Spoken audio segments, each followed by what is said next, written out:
Çok yüksek sesle konuşma, dedi avcı, alçak bir sesle. Sen Jim Wilson mısın? Kıyıya geldim. Dale, yakında geldin. Yoksa şaka mı yaptın? Bizi avcı mı? Seni takip ettim. Wilson, kızın peşindeyim. Seni gördüğümde anladım. Puma, efendisinin tehditkar duruşundan etkilenmiş gibiydi. Ağzını açtı, büyük sarı dişleri gösterdi ve Wilson'a tükürdü. Wilson'ın Dale'den ya da çekilmiş tüfekten korkmadığı anlaşılıyordu. Ama o büyük, hırlayan kedi ona huzursuzluk veriyordu.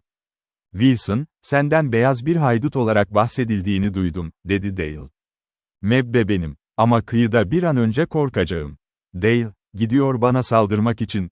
Puma sana atlamaz, ben zorlamadan sana saldırmaz. Wilson, seni bırakırsam, kızı benim için mi buldun?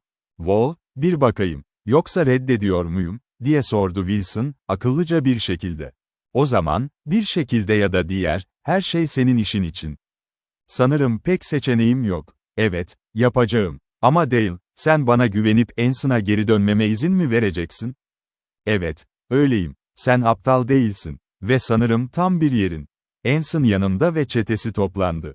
Beni bu ormanda kaçıramazsın. Atlarınızdan kaçabilir, sizi teker teker avlayabilirim. Ya da gece üzerinde serbestçe olan Puma. Kıyı, bu senin oyunun. Anson kendine bu eli dağıttı. Aranızda ben, Dale, bu anlaşmayı hiç sevmedim. Riggs'i kim vurdu? Cesedini buldum. Wall, benim de buradaydım, o çıktığında, diye yanıtladı Wilson, ve sesinde istemsiz küçük bir ürperti vardı.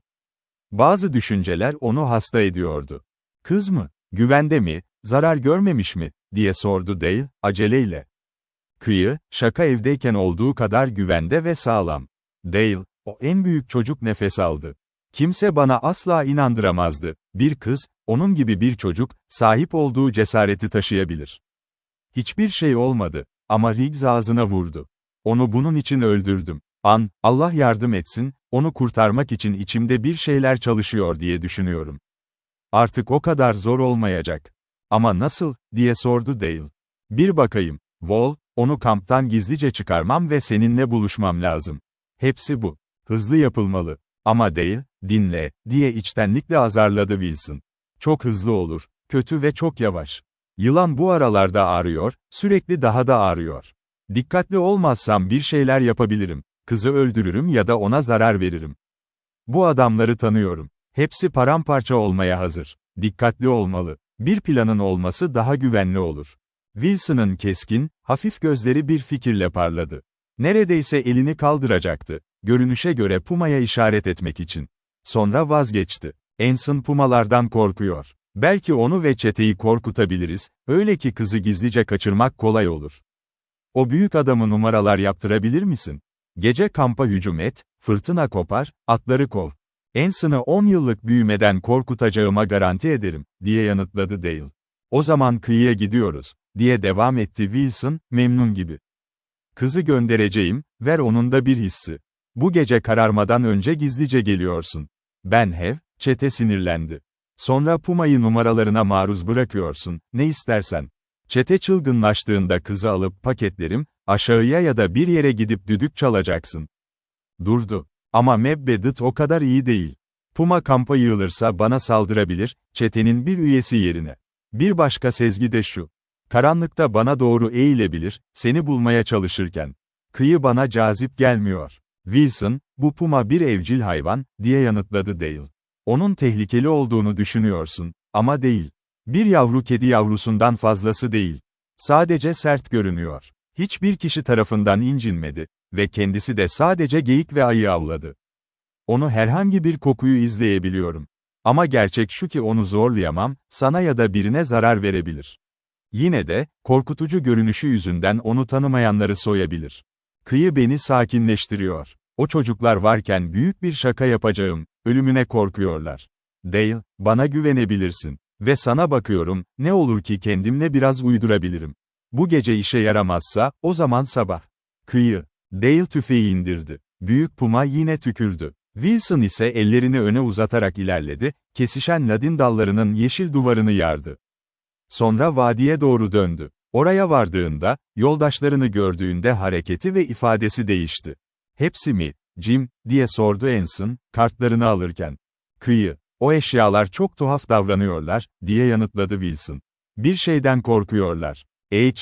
Silvertip Mebbe, diye mırıldandı Anson. Jim, şaka yapıyorsun o hostlar. Bir tarnal yaratık onları kovalasa işimiz biter. Sanırım artık tüm işi yapmak üzere ben seçildim, diye şikayet etti Wilson. Sen ise kart kesicilerle birbirini kandırır. Hostları suya götür, odun getir. Yemek pişir ve yıka. Hey, gördüğüm hiç kimse kamp numaralarını Jim Wilson'dan daha iyi yapamaz, diye yanıtladı Anson. Jim, sen bir hanımefendisin ve bu bizim güzel adamımız, beslenmek için buradan geliyor, dedi Shady Jones, konuşmasını etkisiz hale getiren bir gülümsemeyle. Haydutlar kahkaha attı. Git Jim, oyunu bozuyorsun, dedi Moze, ortaya çıkan kaybeden. Wall, o kız ben olmasaydım aç kalırdı, diye yanıtladı Wilson, dostça bir edayla ona doğru yürüdü, yaklaşırken yüksek sesle konuşmaya başladı. Wall, hanımefendi, aşçı seçildim. Akşam yemeği için ne istersen söyle. Haydutlar duydu, çünkü yine kahkaha attılar. Ah, Jim değilse komik diye bağırdı Anson. Kız hayranlıkla başını kaldırdı. Wilson ona göz kırpıyordu ve yaklaştığında hızlı ve alçak sesle konuşmaya başladı. Dale ile ormanda onun evcil pumasıyla karşılaştım. Senin peşinde. Seni güvenli bir şekilde götürmesine yardım edeceğim. Şimdi sen de işini yap. Seni istiyorum, delirmiş gibi davranmak.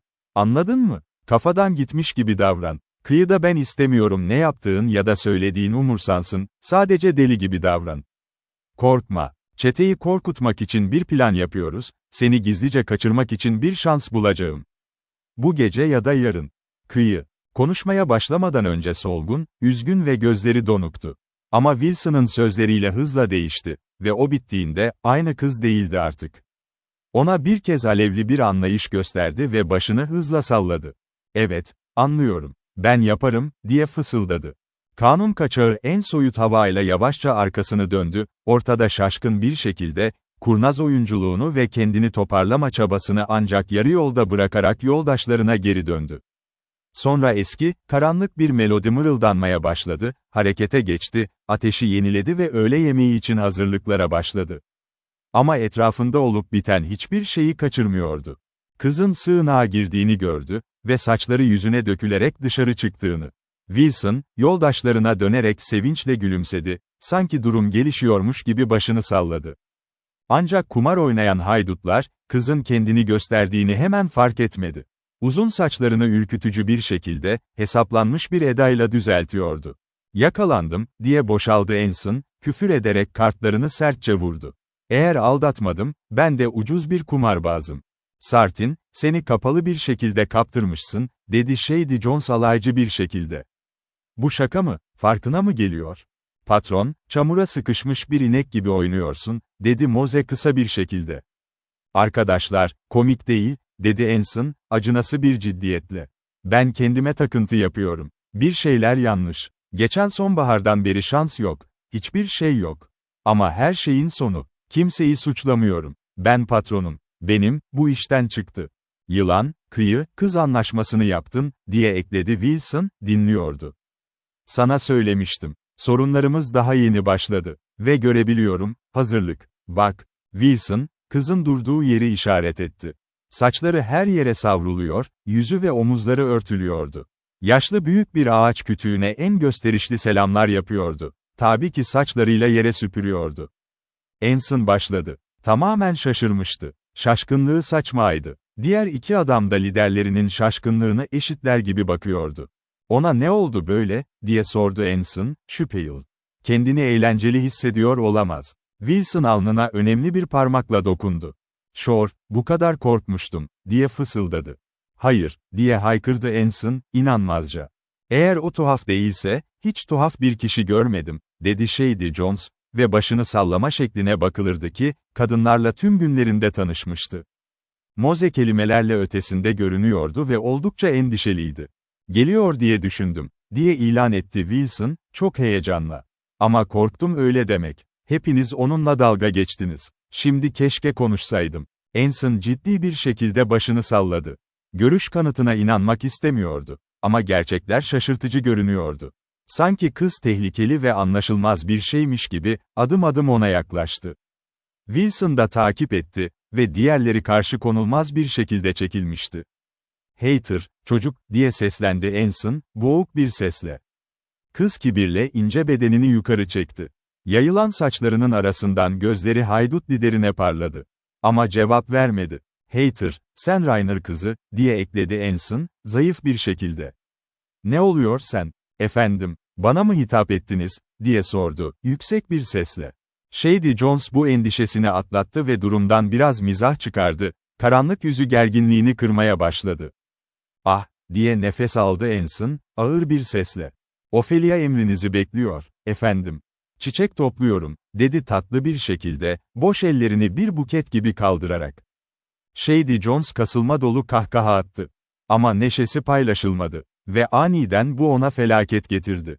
Kız ona doğru uçtu. "Neden kıroğa kıvırıyorsun, kurbağa? Seni kırbaçlayıp demirlere taktıracağım, sen Scullion," diye tutkulu bir şekilde bağırdı. Shady olağanüstü bir değişim geçirdi ve geri çekilirken tökezledi. Sonra parmaklarını Moz'un yüzüne şıklattı. "Sen kara şeytan, git buradan, çık." Anson cesaretini toplayıp ona dokundu. "Ah, şimdi, Opheliar."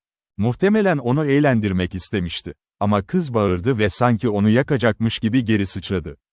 Vahşi, kesik bir sesle çığlık attı. Sen," dedi, parmağını kanun kaçak liderine doğrulttu. "Sen kaba kadınlar, karından kaçtın." Anson erik rengine döndü, sonra yavaşça beyazlaştı. Kız muhtemelen rastgele bir atış yapmıştı. "Ve şimdi şeytan seni yılana dönüştürdü. Uzun, pullu bir yılan, yeşil gözler. Yakında karnında sürüneceksin. Kovboyum seni bulur. Ve seni tozun içinde ezecek." Onların yanından süzüldü ve zarifçe dönmeye başladı, kollarını açtı ve saçları uçuşuyordu. Sonra, bakan adamlardan habersizmiş gibi, kırık alçak tatlı bir şarkıya döndü. Bir çam etrafında dans etti, sonra küçük yeşil kafese. Oradan hüzünlü inlemeler yükseldi. "Ah, ne yazık," diye patladı Anson. "İyi, sağlıklı, gergin çocuk. Tamamen yok oldu. Daffy. Çılgın, tahta kurusu. Şor yazık," diye itiraz etti Wilson. "Ama bizim için bu biraz korkutucu. Tanrım, eğer daha önce aldatılmıştı, şimdi ne olacağız? Sana söylememiş miydim, yılan Anson? Uyarılmıştın. Shady ve Moz'a sor, ne olduğunu görerler. Baştan asla şansımız gelmez," diye tahmin etti Shady hüzünle. "Beni fena ediyorum, beynim," diye mırıldandı Moze. "Elimde deli bir kadın. Son damla olmazsa," diye patlak verdi Anson, trajik bir şekilde arkasını döndü. Cahil, batıl inançlı, haydut sonunda kendini kötü niyetli güçlerle kuşatılmış gibi hayal ediyordu. Kendini bir paketin üzerine attığında, büyük kızıl saçlı eller titredi. Shady ve Moze de artık ipleri kopmuş iki adama benziyordu. Wilson'ın gergin yüzü kıpırdadı ve bunu önledi, görünüşe göre bir tür paroksizmle savaşıyordu. Tam o sırada Anson gök gürültüsüyle bir yemin etti. "Deli ya da olmasın, o çocuktan altın çıkaracağım," diye bağırdı. "Ama adamım, mantıklı konuş. Sen de deli misin? Bu kıyafet deli olana olur. Ondan altın alamazsın," dedi Wilson, kasıtlı bir şekilde. "Neden yapamıyorum? Çünkü takip ediliyoruz. Hiçbir şey yapamayız. Neden? Bir gün sonra kurşundan kaçacağız. İzlendik mi? Nereden buldun bunu?" diye sordu Anson, başını saldıran bir yılan gibi kaldırdı. Adamları da aniden ihanete uğramış bir ilgiyle baktı. "Shore, bu bir fikir değil. Kimseyi görmedim. Ama bunu duyularımda hissediyorum. Birinin geldiğini duyuyorum. İzimizde bir adım, hep, gece özellikle. Sanırım peşimizde büyük bir ekip var. Wall, bir şey görürsem ya da duyarsam kızın kafasını döverim ve buradan gideriz," diye somurtkan bir şekilde yanıtladı Anson. Wilson şiddetli ve tutkulu, aşırı hızlı bir hareket gerçekleştirdi ve üç haydutçu ondan beklenebileceği gibi şaşkınlıkla kaldı. "O zaman önce Jim Wilson'ı yere sermek için kıyıya çıkacaksın," dedi. Sesi hareketi kadar garipti. "Jim, bana geri dönmezsin," diye yalvardı Anson, ellerini kaldırarak. "Ben de ayakkabımı kaybediyorum. Sen kıyıya vursan iyi olur. Ve bırakırsın, sahip olduğun küçük kızı öldürmeye dayanacağım kadar deli ettim." "Jim, sadece kızgındım," diye yanıtladı Anson. "Zaten deli oluyorum kendim. Ah, hepimizin iyi bir sert viski içkisine ihtiyacı var." Bu yüzden karamsarlık ve endişeyi atmaya çalıştı ama başaramadı. Yoldaşları da yardıma koşmadı. Wilson uzaklaştı, başını salladı. Patron, Jim'i rahat bırak, diye fısıldadı Shady. Sırnaşık şeklin çok kötü onu saldırtıyor. Jim tam anlamıyla mavi. Ama sen dikkatli olmalısın. Moze bu ifadeyi kasvetli baş sallamalarla doğruladı. Kart oynama yeniden başladığında, Anson oyuna katılmadı. Moze ve Shady de o derin tutkunun fazlasını göstermiyordu. Anson uzun süre yattı, başı eğerle, kızın kendini sakladığı küçük barınağa somurtarak bakıyordu. Bazen çok doğal olmayan hafif bir şarkı ya da kahkaha duyuluyordu alanın karşısından. Wilson yemek pişirmeye devam etti ve görünüşe göre hiçbir sesi duymuyordu. Yemek çağrısı huysuzca ve sessizce icra edildi, sanki aşçıya yapılan bir iyilikmiş gibi. "Yılan, kıza bir ısırık almam gerekmiyor muydu?" diye sordu Wilson. "Bana bunu sormak ister misin?" diye sertçe cevapladı Anson. "Eğer hevesi varsa, beslenmesi gerekiyor." "Wall, işte sıkışıp kalmıyorum," diye yanıtladı Wilson. "Ama ben halledeceğim, hepinizin ürküttüğünü görüyorum." Tabak ve bardakla isteksizce küçük sığınağa yaklaştı ve diz çöktü, başını içeri soktu. Kız hızlı ve uyanık olmuştu. Görünüşe göre onu geldiğini görmüştü. Her neyse, onu temkinli bir gülümsemeyle karşıladı. "Jim, iyi miydim?" diye fısıldadı. "Hanımefendi, gördüğüm en iyi aktris siz oldunuz," diye yanıtladı alçak bir sesle. "Ama neredeyse abarttın. Anson'a söyleyeceğim, şimdi hasta olduğunu, zehirlendi ya da korkunç bir şey. O zaman geceye kadar bekleyeceğiz. Dale Shore bize yardım edecek." "Ah, kaçmak için yanıyorum," diye bağırdı. Jim Wilson, "Asla hayatım boyunca seni unutmayacağım." Çok utanmış görünüyordu. "Wall, hanımefendi, ben elimden geleni yapacağım. Ama kumar oynamıyorum sonuçlarda. Sabırlı ol, sinirini koru, korkma. Sanırım benim ve Dale'in arasına geçeceksin, haha." Başını geri çekip ayağa kalktı ve kamp ateşine döndü. Anson merakla bekliyordu. "Yemeği bıraktım. Ama ona dokunmadı. Bana biraz hastalıklı geliyor. Sanki zehirlenmişti." "Jim, konuştuğunu duymadın mı?" diye sordu Anson. Onu ikna ediyordum. Sanırım eskisi kadar sert değil. Ama 2 kat hasta. Hep korkak ve korkak," dedi Anson, dişlerinin arasında. "Ve nerede Burt? Öğlen erken çıktı. Hiçbir zaman ormanı iyi bilemedi. Kayboldu. Ya o ya da bir şeye rastladı," diye yanıtladı Wilson, düşünceli bir şekilde. Anson kocaman yumruğunu 2 katına çıkardı ve derin bir küfretti. Ortakları, araçları, şansı, kendine olan inancı onu yarı yolda bırakmıştı. Kendini bir ağacın altına attı ve bir süre sonra, sertliği gevşediğinde, muhtemelen uyuyakalmıştı. Moze ve Shady oyunlarına devam ettiler. Wilson ileri sola dolaştı, oturdu ve sonra tekrar atları toplamak için kalktı, vadi etrafında dolaşıp kampa geri döndü. Öğleden sonra saatler uzundu ve saatlerce bekliyorlardı. Eylem beklemek tüm bu haydutların yüzeyinde belirdi. Gün batımında, vadideki altın karanlık belirsiz yoğun bir alacakaranlığa dönüştü. Anson yuvarlandı, esnedi ve doğruldu. Etrafına bakınca belli ki Burt'u arıyordu, yüzü bulanıklaşmıştı. "Burt'tan iz yok mu?" diye sordu. Wilson hafif bir şaşkınlık ifade etti. "Wall, yılan, Burt'u beklemiyor musun?" "Şimdi. Tabii ki öyleyim. Neden olmasın?" diye sordu Anson. "Başka bir zamanda da bakardık onunla, değil mi?" "Başka zamanlar şimdi değil. Burt asla geri gelmeyecek," dedi Wilson, kesin bir sonlukla. Yine o kayar duygulardan, tekrar çalışıyorsun, hey. Açıklayamadığın o doğal tür, ha." Anson'ın soruları acı ve acımasızdı. "Evet, yılan, seni bununla sıkıyorum burada. Hiç sende böyle bir his yok mu?" "Hayır," diye vahşice seslendi lider. Ama tutkulu inkarı yalan söylediğinin kanıtıydı.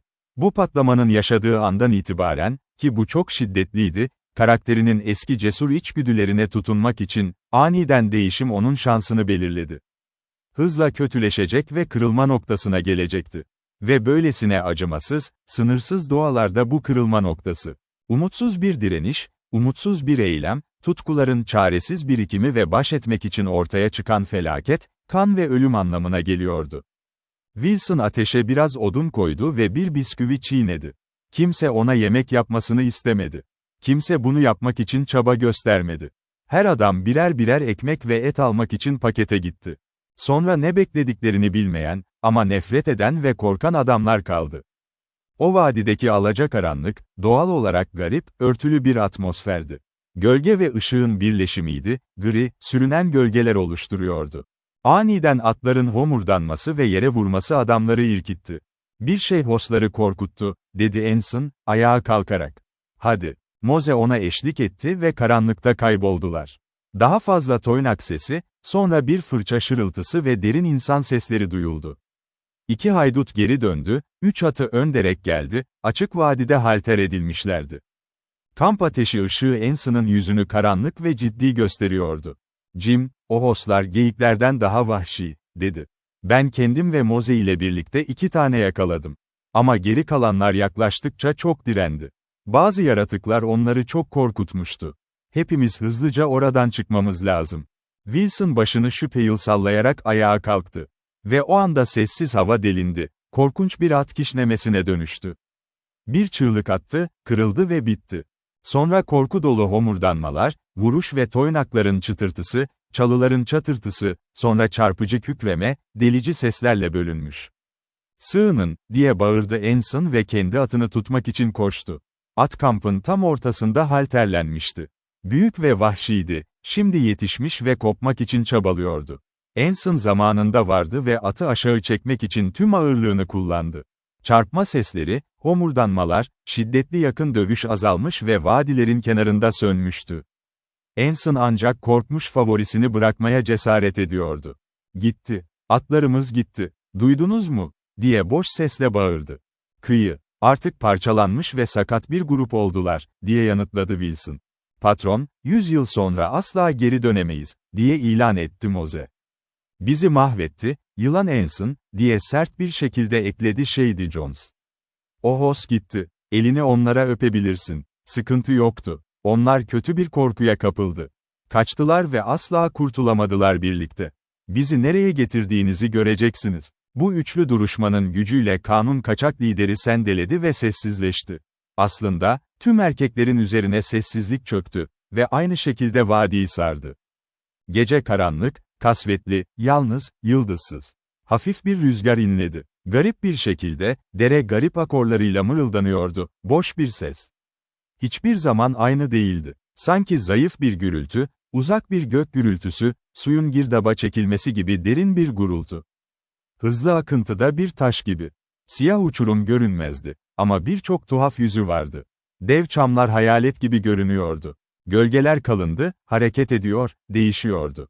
Kamp ateşinden titreyen ışıklar devasa gövdelerin etrafında dolaştı ve karamsar erkeklerin üzerinde oynadı. Bu kamp ateşi neşeli yanmıyordu. Ne parıltısı, ne sıçraması vardı. Ne beyaz kalp, ne kırmızı, canlı göz. Tek tek haydutlar, sanki ortak bir onayla, ateşi yakmaya çalıştılar. Az miktarda odun toplanmıştı, eskiydi. Sahte alevle yanacaktı, ama çabuk öldü. Bir süre sonra haydutlardan hiçbiri konuşmadı ya da kıpırdamadı. Hiç içmedi. Karamsar gözleri ateşe kilitlenmişti. Her biri kendi düşünceleriyle, kendi yalnız ruhuyla baş başaydı. Bilinçsizce şüpheli doluydu gelecek. O karamsar saat onu yoldaşından kopardı. Gece hiçbir şey gündüz gibi görünmüyordu. Bu haydutlar, başarılı ve kanlı bir aksiyon geçmişiyle bile, bu kara gecede bekledikleri parlak günden çok farklıydılar. Wilson, çaresiz bir kız için derin bir aldatma oyunu yapmıştı. Ve bu yüzden, ürkütücü ve batıl inançlı korkulara rağmen, muhtemelen yaklaşan felaketin hepsinden daha fazla farkındaydı. Yaptıkları kötülük, karanlıktan doğanın sesiyle konuştu ve her biri tarafından umutlarına ve korkularına göre yorumlandı. Korku baskın duyularını ele geçirmişti. Yıllarca bazı türlerle yaşamışlardı bu korkuyu. Dürüst adamlardan ya da intikamdan, peşinden koşmaktan, açlıktan, yoksulluktan, içki ya da altın, kan ve ölüm, daha güçlü adamlar, şans, kaderin, gizemli isimsiz güç. Wilson, korkusuz bir tipti. Ama en kemirici ve amansız korkuya katlandı. Kendine, kaçınılmaz olarak kendi eylemlerinin altına düşmesi gereken erkekliğe. Bu yüzden kamp ateşinin etrafında eğildiler, umudun en düşük noktasındaydılar. Dinliyorlardı, çünkü tuhaf, siyah sessizlik, rüzgarın inlemesiyle ve derenin boş kahkahası, onları duymaya zorluyordu. Uykuyu bekliyordu, saatler geçmesi vardı, ne olursa olsun. Ve yaklaşan bir felaketin ilk işaretini alan kişi Anson'du. Dinle. Anson gergin bir şekilde fısıldadı. Duruşu hareketsizdi, gözleri her yere geziniyordu. Titreyen yumruklu parmağını kaldırarak sessizliği emretti. Üçüncü ve daha garip bir ses, rüzgarın alçak garip iniltisine eşlik etti ve derenin boş alayına. Neredeyse hissedilen, son derece narin bir inleme ya da inim. Durgunlukları doldurdu diğer sesler arasında. Eğer bu bir yaratık ise, yakın, diye fısıldadı Anson. Ama kıyı çok uzak, dedi Wilson. Shady Jones ve Moze de aynı şekilde görüşlerini paylaştı. Ağlama kesildiğinde hepsi daha rahat nefes aldı, ateşin etrafındaki eski pozisyonlarına rahatladı. Aşılmaz bir karanlık duvarı etrafını sarıyordu, kamp ateşiyle aydınlanan soluk bir alan. Bu çember karanlığı içeriyordu. Ortada kasvetli bir grup adam, sönmekte olan kamp ateşi ve birkaç hayalet çam gövdesi ve dış kenarda bağlı atlar. Atlar neredeyse hiçbir şekilde yerlerinden ayrılmadılar. Dik ve tetik kafaları, gecenin tuhaflıklarına karşı hassasiyetlerini kanıtlıyordu. Sonra, alışılmadık bir sessizlikte, garip bir ses yavaş yavaş yükseldi. Ağlayan bir inleme. Bu çılgın kadın ağlaması, diye ilan etti kanun kaçak lideri. Müttefikleri bu ifadeyi rahatlayarak kabul etmişler gibiydi. Kıyı, bu olmalı, diye ciddi bir şekilde onayladı Jim Wilson. O kız bütün gece mızmızlanırken bolca uyuyacağız, diye hırladı Shady Jones. Beni ürpertiyor, dedi Moze. Wilson, başını eğmiş, ellerini arkada tutarak, düşünceli yürüyüşüne devam etmek için kalktı, karanlık ve gerçekçi bir rahatsızlık figürü. Jim, otur. Beni gergin ediyorsun, dedi Anson, sinirli bir şekilde. Wilson gerçekten güldü, ama alçakça, tuhaf neşesini kilitli tutmak istercesine. Yılan, sana bahse girerim, hem hos hem de silahım bir bisküvinin 1/6, saniyeler sonra o hos gibi sıkışıp kalacağım. Anson'ın ince çenesi açık kaldı. Diğer iki haydut yuvarlak gözlerle bakıyordu. Wilson sarhoş değildi, bunu biliyorlardı. Ama gerçek kimliği bir gizem olarak ortaya çıkıyordu. Jim Wilson, sarı mı görünüyorsun, diye sordu Anson, boğuk bir sesle. Mebbe, sadece Tanrı bilir. Ama dinle yılan, sen bir şey gördün, insanların boğuk seslerini duydun mu? Yani para kazanmak için mi, ölmek mi? Kıyı, Wall, evet, birkaç tane kadar, diye cevapladı Anson ciddi bir şekilde. Ama hiç kimsenin şokta, kötü bir korkudan öldüğünü görmedin mi? Hayır, sanırım hiç yapmadım.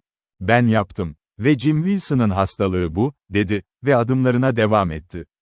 Anson ve iki arkadaşı şaşkın bakışlar alışverişinde bulundu. Söyle, bunun bizimle ne ilgisi var burada, diye sordu Anson, hemen sonra. O kız ölüyor, diye karşılık verdi Wilson, kırbaç gibi çatlayan bir sesle. Üç haydut koltuklarında sertleşti. İnanmaz ama karşı konulamaz. Bu karanlık, yalnız, kötü bir saatte harekete geçen duygularla sarsılmışlardı. Wilson, ışıklı çemberin kenarına doğru yürüdü ve kendi kendine mırıldandı, tekrar geri döndü. Sonra daha da ilerledi, bu sefer neredeyse görüş dışına çıkmıştı ama sadece geri dönmek için. Üçüncü kez geçilmez görünen ışık duvarında kayboldu. Üç adam neredeyse hiç hareket etmeden izledi onu. Birkaç saniye içinde sendeleyerek geri geldi. Kıyı, neredeyse gitti, dedi, üzgün bir şekilde. Cesaretimi aldı ama, yüzünü hissettim. Bu ağır inilti, nefesi boğmak boğaz. Ölüm gürültüsü gibi, sadece kısa değil, uzun bir şekilde. Wall, eğer ölmesi gerekiyorsa, hızlıca geçmesi iyi, diye yanıtladı Anson. 3 gecedir uyumadım. Ve ihtiyacım olan şey biraz viski. Yılan, bu mizginsiz bir şey söylüyorsun, dedi Shady Jones üzgünce. Beni fena ediyorum, beynim, diye mırıldandı Moze. Vadideki sesin yönüne kesin bir karar vermek zordu, ama bu garip iniltilerin ses seviyesindeki farklı mesafeler ve pozisyonlardan kaynaklanıyordu. Ve en yüksek sesli olduğunda, en çok bir sızlama gibiydi. Ama bu haydutlar vicdanlarıyla duyuyordu. Sonunda aniden durdu. Wilson yine grubu gecenin içine bırakmak üzere ayrıldı. Yokluğu normalden daha uzun sürdü. Ama aceleyle geri döndü. "Odeyd," diye ciddi bir şekilde haykırdı. Masum çocuk, ki hiç kimseye zarar vermedi. Ve onu görmekten herhangi bir erkeği daha iyi yapacak biri. Odeyd. Anson, zamanın geldiğinde cevap verecek çok şeyin var. "Seni ne bozuyor?" diye sordu lider öfkeyle. "Onun kanı benim ellerimde değil." Kıyıya doğru, diye bağırdı Wilson, Anson'a elini sıkarak. Ve sen de ilacını almaya çalışıyorsun. Başından beri geleceğini hissettim. Ve biraz daha fazlasını hissediyorum. Ah, şaka yaparak uyudu, dedi Anson, uzun bedenini sallayarak ayağa kalktı. Bir ışık ver. Patron, ölü bir kızın yanına gidiyorsun. Onun şakası deli gibi öldü, diye itiraz etti Shady Jones. Kapat. Ah, bu kıyafetle kim yok, bilmek isterim. Anson parlayan bir sopa aldı ve kızın ölmesi gereken eğimli yere doğru ilerledi. Zayıf meşale tarafından aydınlanan figürü, garip, siyah kesinlikle uyuyan çevrede ilerliyordu. Ve kızın barınağına varınca, yavaşladı, ta ki durana kadar. İçine bakmak için eğildi. O gitti, diye bağırdı, sert, sarsılmış aksanlarla. Sonra meşale söndü. Geriye sadece kırmızı bir parıltı kaldı. Onu döndürdü, ama alev yeniden alevlenmedi. Yoldaşları uzun formunu ve kırmızı uçlu çubuğun ucunu dikkatle izlerken görüşünü kaybetti. Karanlık zift gibi onu yuttu. Bir an için hiçbir ses olmadı. Yine rüzgarın inlemesi, garip küçük alaycı dere mırıltısı mekanı domine ediyordu. Sonra bir şey geldi, belki bir hava dalgası, sanki ladinin yumuşak şırıltısı gibi, dallar yana sallanıyor. Onu donuk, gürültülü ayak sesleri takip etti. Anson ateşe koştu. Yüzü vahşiydi, solgundu, gözleri sert ve soketlerinden başlıyordu. Silahını çekmişti. Gördün mü, duydun mu, bir şey, diye nefes nefese geriye baktı, herkese ve sonunda adamına. Hayır. Ve kıyıda bakıyor ve dinliyordum, diye yanıtladı Wilson. Patron, hiçbir şey yoktu, diye ilan etti Moze. Ben o kadar sartin değilim, dedi Shady Jones, şüpheli bakan gözlerle. Sanırım bir hışırtı duydum. Orada değildi, diye hayranlıkla boşaldı Anson. Gitti. Aman, meşale söndü. Göremiyordum. Ve o anda bir şeyin geçtiğini hissettim. Hızlı döndüm. Her şey siyahtı. Ama büyük gri bir çizgi görmeseydim ben kızdan daha çılgınım. Ama hiçbir şeye yemin edemem. Sadece bir rüzgar esintisiydi. Hissettim. Gitti, diye bağırdı Wilson, büyük bir endişeyle. Arkadaşlar, eğer öyleyse, belki kız değildi ve uzaklaştı. Ama o dahiydi. Kalbinin durduğuna yemin ederim. Kampı kırmak için hareket ediyorum, dedi Shady Jones sertçe ve ayağa kalktı. Moze bu hareketi siyah yüzünün ifadeli bir parıltısıyla destekledi. Jim, eğer o öldüyse ve gitmişse, ne oldu böyle, diye sordu Anson. Hepimiz çok heyecanlıyız. Mantıklı konuşalım. Anson, kıyıda seninle ben bilmediğimiz bir sürü var, diye yanıtladı Wilson. Yani dünya bir kez sona erer. Bu da başka bir sona ulaşabilir. Sana söylüyorum, şaşırmadım. THR, diye bağırdı Anson, dönerek silahını dışarı fırladı. Adamların arkasından kocaman, gölgeli, gri bir şey siyah üzerine hızla ilerledi ve ağaçların arasında kayboldu. Ardından havada belirgin bir ivme geldi. Kıyı, yılan, bir şey yoktu, dedi Wilson. Şu anda, anladım, diye fısıldadı Shady Jones. Sadece bir esinti dumanı üflüyordu, diye karşılık verdi Moze. Bahse girerim ruhum bir şey geri döndü, dedi Anson, içine sertçe bakarak boşluk. Dinle, karaya çıkalım, dedi Wilson. Suçlu, huzursuz yüzler açıkça ortaya çıkıyordu. Titrek ışıkta her birinin arkadaşında mahkum edici bir korku. Sanki heykeller gibi ayakta duruyordu, izliyor ve dinliyorlardı. Garip sessizlikte az ses kıpırdadı. Ara sıra atlar ağır bir şekilde kıpırdanıyordu. Çamlardaki kasvetli rüzgar notası, derenin boş kahkahası ile yarışıyordu. Ve bu alçak sesler, sessizliğin kalitesini daha da sıkıştırıyordu. Nefes alan, yalnız bir ruh, yalnızlık Black Valley'e nüfuz ediyordu. Karanlık derinliklerin bir çukuru gibi gece esnedi. Kötü bir vicdan, orada dinleyen bir vicdan. Doğanın en huzurlu, güzel ve hüzünlü sesleri, sadece bir çağrı cehennemine. Birden sessiz, baskıcı, aşırı enerji kısa, delici bir çığlıkla bölündü. Anson'ın büyük atı doğrulup havayı kaldırdı ve bir çarpışmayla indi. Diğer atlar korkudan titriyordu. Bir puma değil miydi, diye fısıldadı Anson, kalın bir sesle.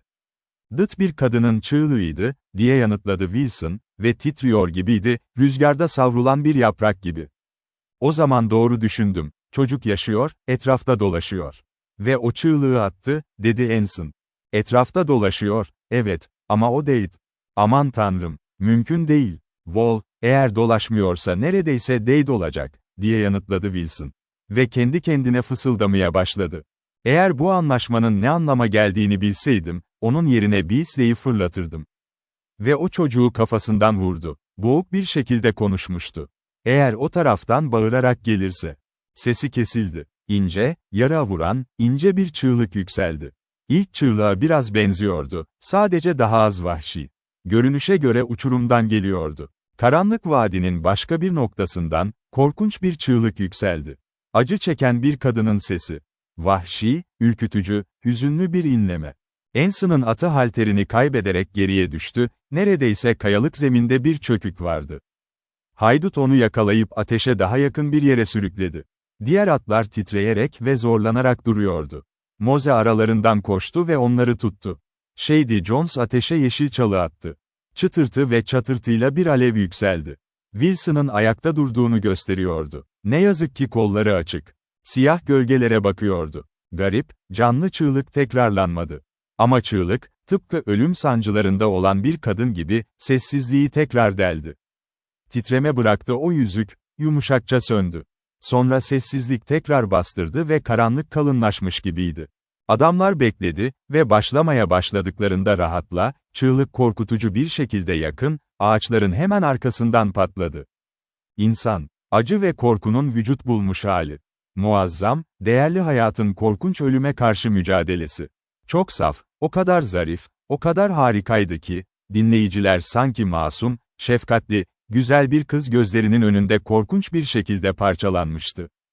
Gerilimle doluydu. Ölüm için heyecanlandırdı. Muhteşem gücü o vahşi noktada, o güzel ve korkunç kendini koruma notasında. Tam çaresizlikle haydut lideri silahını siyah duvara ateş etti. Çığlık oradan geliyordu. Sonra onu engellemek için atıyla savaşmak zorunda kaldı. Atışın ardından bir sessizlik oldu. Atlar yönetilebilir hale geldi. Adamlar halterlerle ateşe daha yakın toplandı, hala sıkıca tutunuyordu. Eğer Puma olsaydı, onu korkutabilirdi, dedi Anson. Kıyı, ama Puma değil, diye yanıtladı Wilson. Bekle ve gör. Hepsi farklı noktalara dönük kulaklarla dinledi, gözleri her yere dolaşıyordu, gölgelerinden korkuyorlardı. Bir kez daha inleme, rüzgar, Brooke'un alayı, derin guruldama, kahkaha ve gevezelik, rüzgar, vadinin sessizliği. Patron, hadi bu ürkütücü deliği silkelem, diye fısıldadı Moze. Bu öneri Anson'ı çekti, yavaşça titreyerek düşündü ve başını salladı. Sadece 3 osumuz var. Benimkiler de peşlerinden gidecek fırtınayla, diye yanıtladı lider.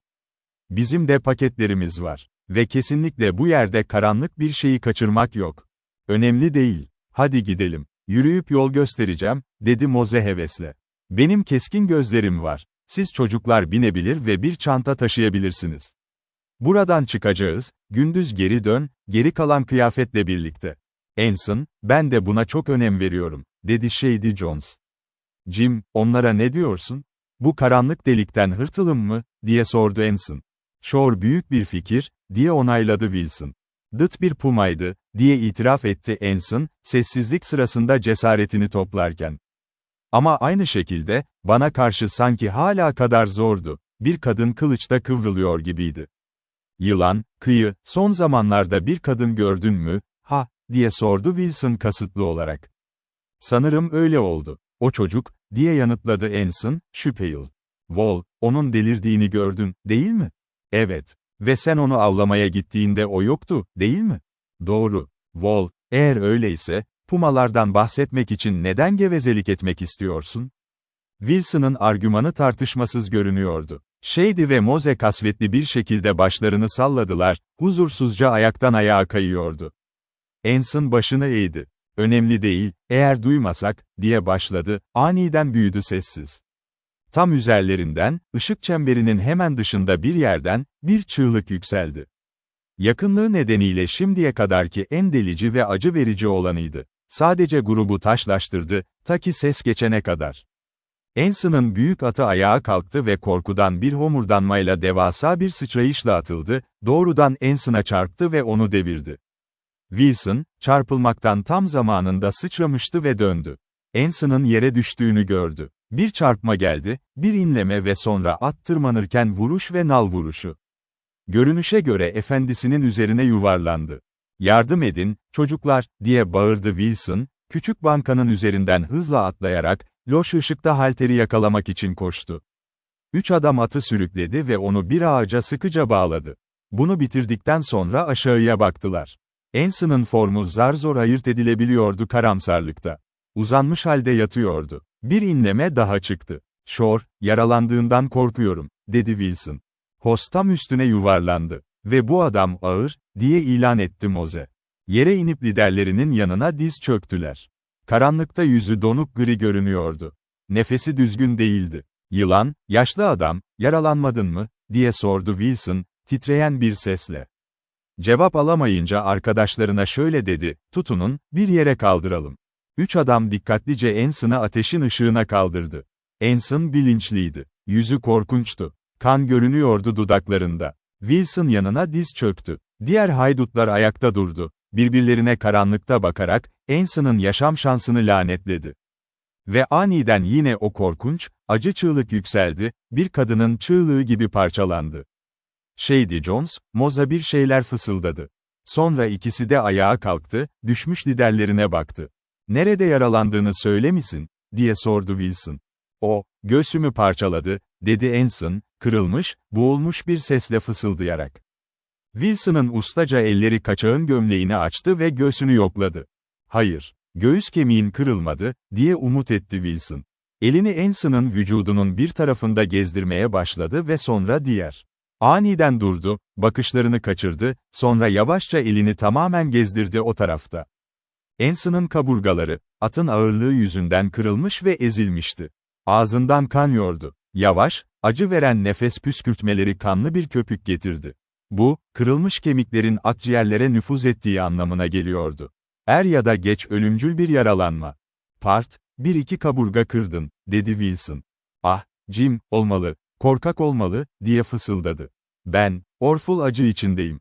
Ve nefes alamıyorum. Belki daha iyi olacaksın," dedi Wilson, yüzünde neşeli bir ifade yalanlıyordu bunu. Moze, Anson'ın üzerine eğildi, o korkunç yüze kısa bir göz attı, kanla lekeli dudaklar ve boş yere dokunan ince eller. Sonra dik durdu. "Shady, nakit para verecek. Hadi buradan çıkalım. Ben seninim, önceki ben," diye yanıtladı Jones. İkisi de arkasını döndü. 2 atı çözdüler ve eğerlerle battaniyeler hazırlandı. Hızla kısma koptu. Anson Wilson'a bakıyordu, anladı bu hamleyi. Wilson ise garip bir şekilde kasvetli ve sessiz, son birkaç saatin o halinden soğuk bir mesafede duruyordu. "Shady, sen biraz ekmek al, ben bir yatak et paketleyeyim," dedi Moze. 2 adam ateşin yanına, ışığa yaklaştı. Lider orada uzanıyordu. "Çocuklar, sen eğilmiyorsunuz değil mi?" diye fısıldadı, boğuk bir hayranlıkla. "Patron, biz de yüklüyüz. Sana fayda yapamayız, bu delik de sağlıklı değil," diye yanıtladı Moze. Shady Jones atına bindi, etrafında keskin, hevesli, gergin. "Moze, yemeği ben taşıyacağım ve sen buradan çık, ta ki geçene kadar." "Ahşap var," dedi. "Ah, Moze, Jim burada yalnız bırakmazsın," diye yalvardı Anson. "Jim çürüyene kadar kalabilir," diye karşılık verdi Moze. Bundan yeterince yendi delik. "Ama, Moze, kare değil," diye nefes nefese söyledi Anson. "Jim gitmez beni, yanımda durur. Telafi ederim, tamamen sana kalmış." "Yılan, nakit para vereceksin," diye alaycı bir şekilde karşılık verdi Moze. Bir akıntı Anson'ın gerilmiş bedeninde hızla geçti. Korkunç yüzü yandı. Bu, uzun zamandır bekletilen büyük ve korkunç andı. Wilson, bunun geleceğini karamsarlıkla biliyordu, bir şekilde ya da bir tane daha. Anson, inatla ve sadakatle mücadele etti ölümcül sorunlarla. Moze ve Shady Jones, bencilliklerine derin bir şekilde kilitlenmiş, motivasyonları, karanlık hayatlarının kaçınılmaz ilimini fark etmemişti.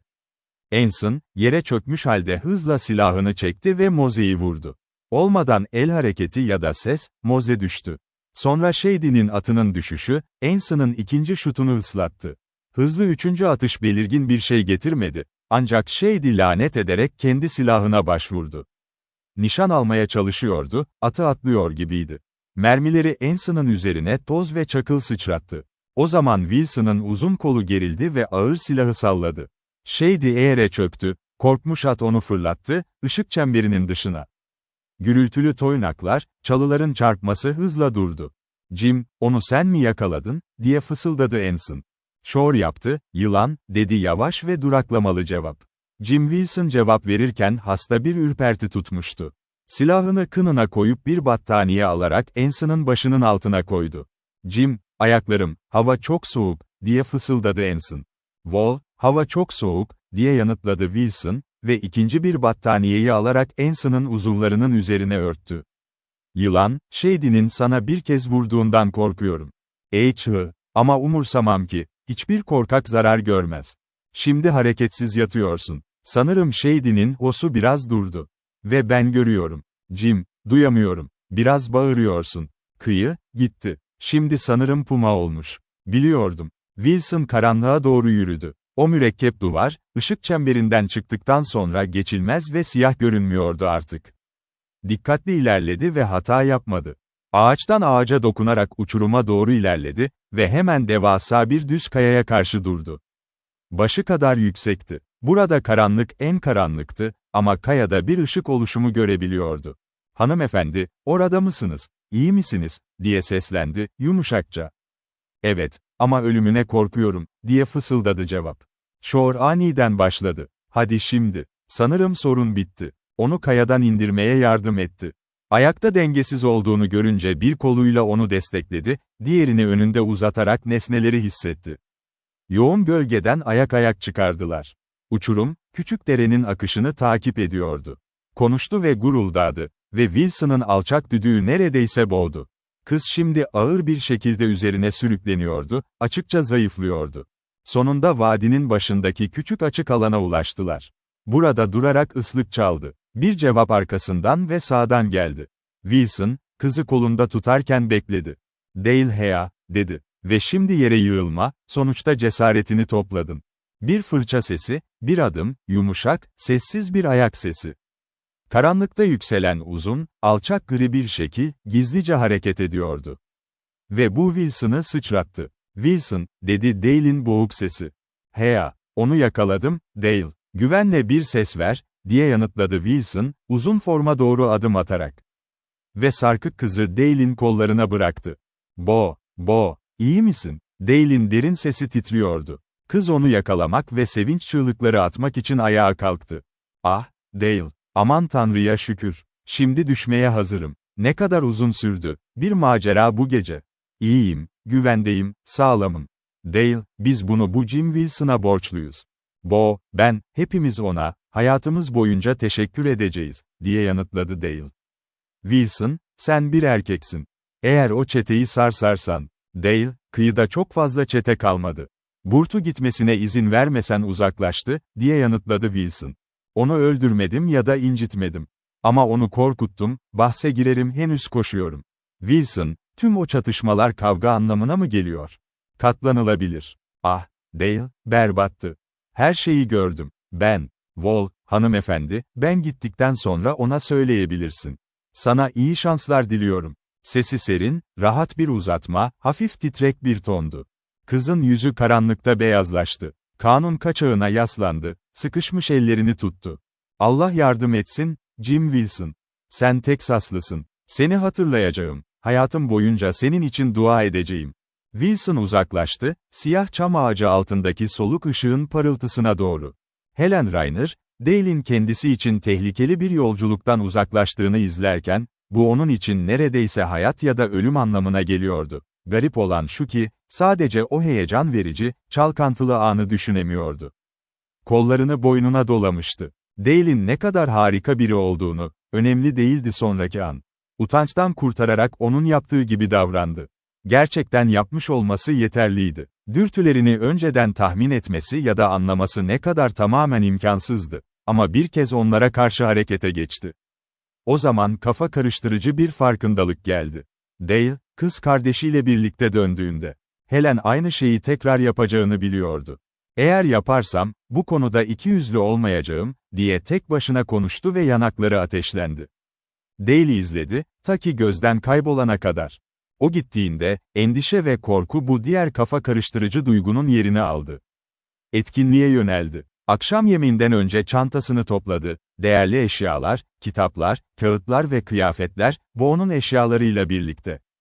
Bunlar hazırdı, eğer evi terk etmek zorunda kalırsa. Mormon çocuklar ve birkaç güvenilir adam o gece çiftlik evinin verandasında branda yatakları kurdu, böylece Helen en azından şaşırmazdı. Ama o gün geldi ve görevler hiçbir olay tarafından rahatsız edilmedi. Kurşun ayaklarla yavaşça geçti, dinleyerek, dikkatli olarak. Carmichael geri dönmedi, ondan haber de gelmedi. Onunla ilgili en son duyduğu şey önceki günün geç saatlerinde, bir çoban onu Kuzey Sıra Dağı'nda çok uzaklarda, sırta doğru giderken görmüştü. Beemanlar, Roy'un durumunun iyileştiğini ve köyde hafif bir gerilim heyecanı olduğunu bildirdi.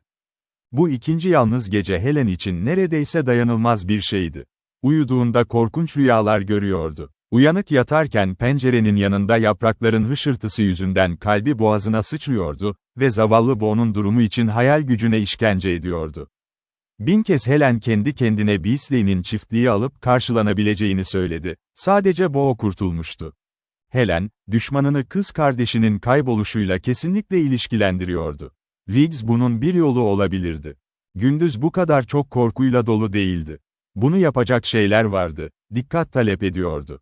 Ve böylece ertesi sabah, kısa bir süre önce öğlen vakti, şaşkınlığa geri döndü.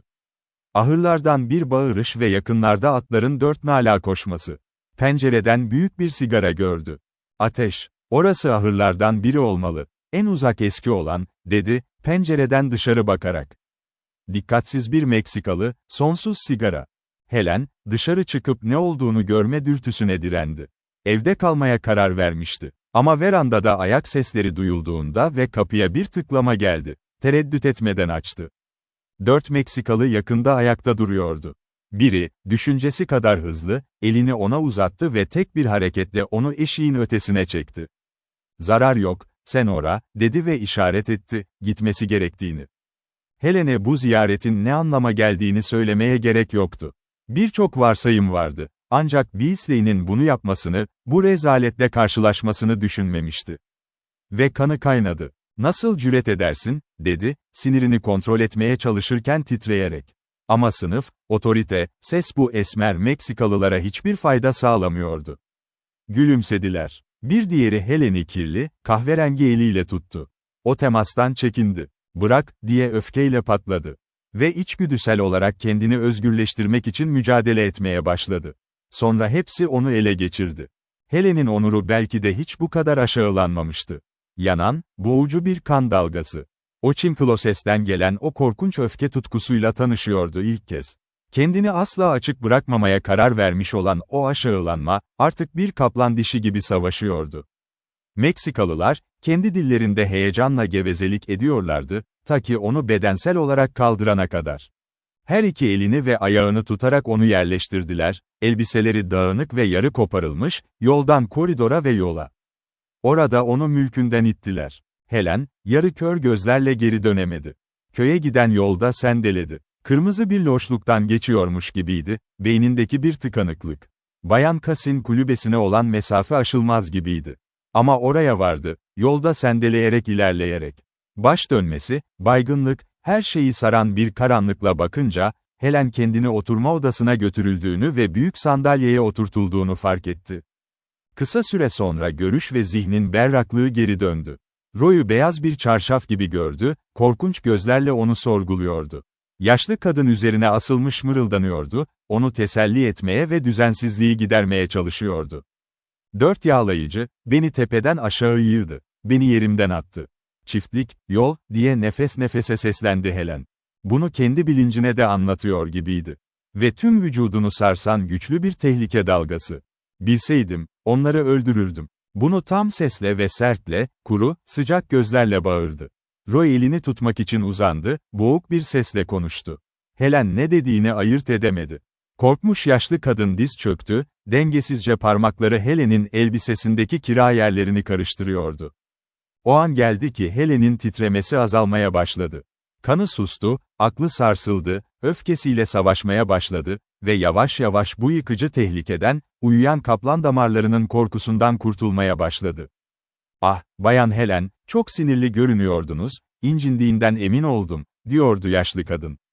Helen, morarmış bileklerine, asılan tek çorapına garip bir şekilde baktı, ayakkabısının üstünden, omzunu açan yarı aşağı, o sırıtıcı, boncuk gibi gözlü Meksikalıların küfürlü bakışları.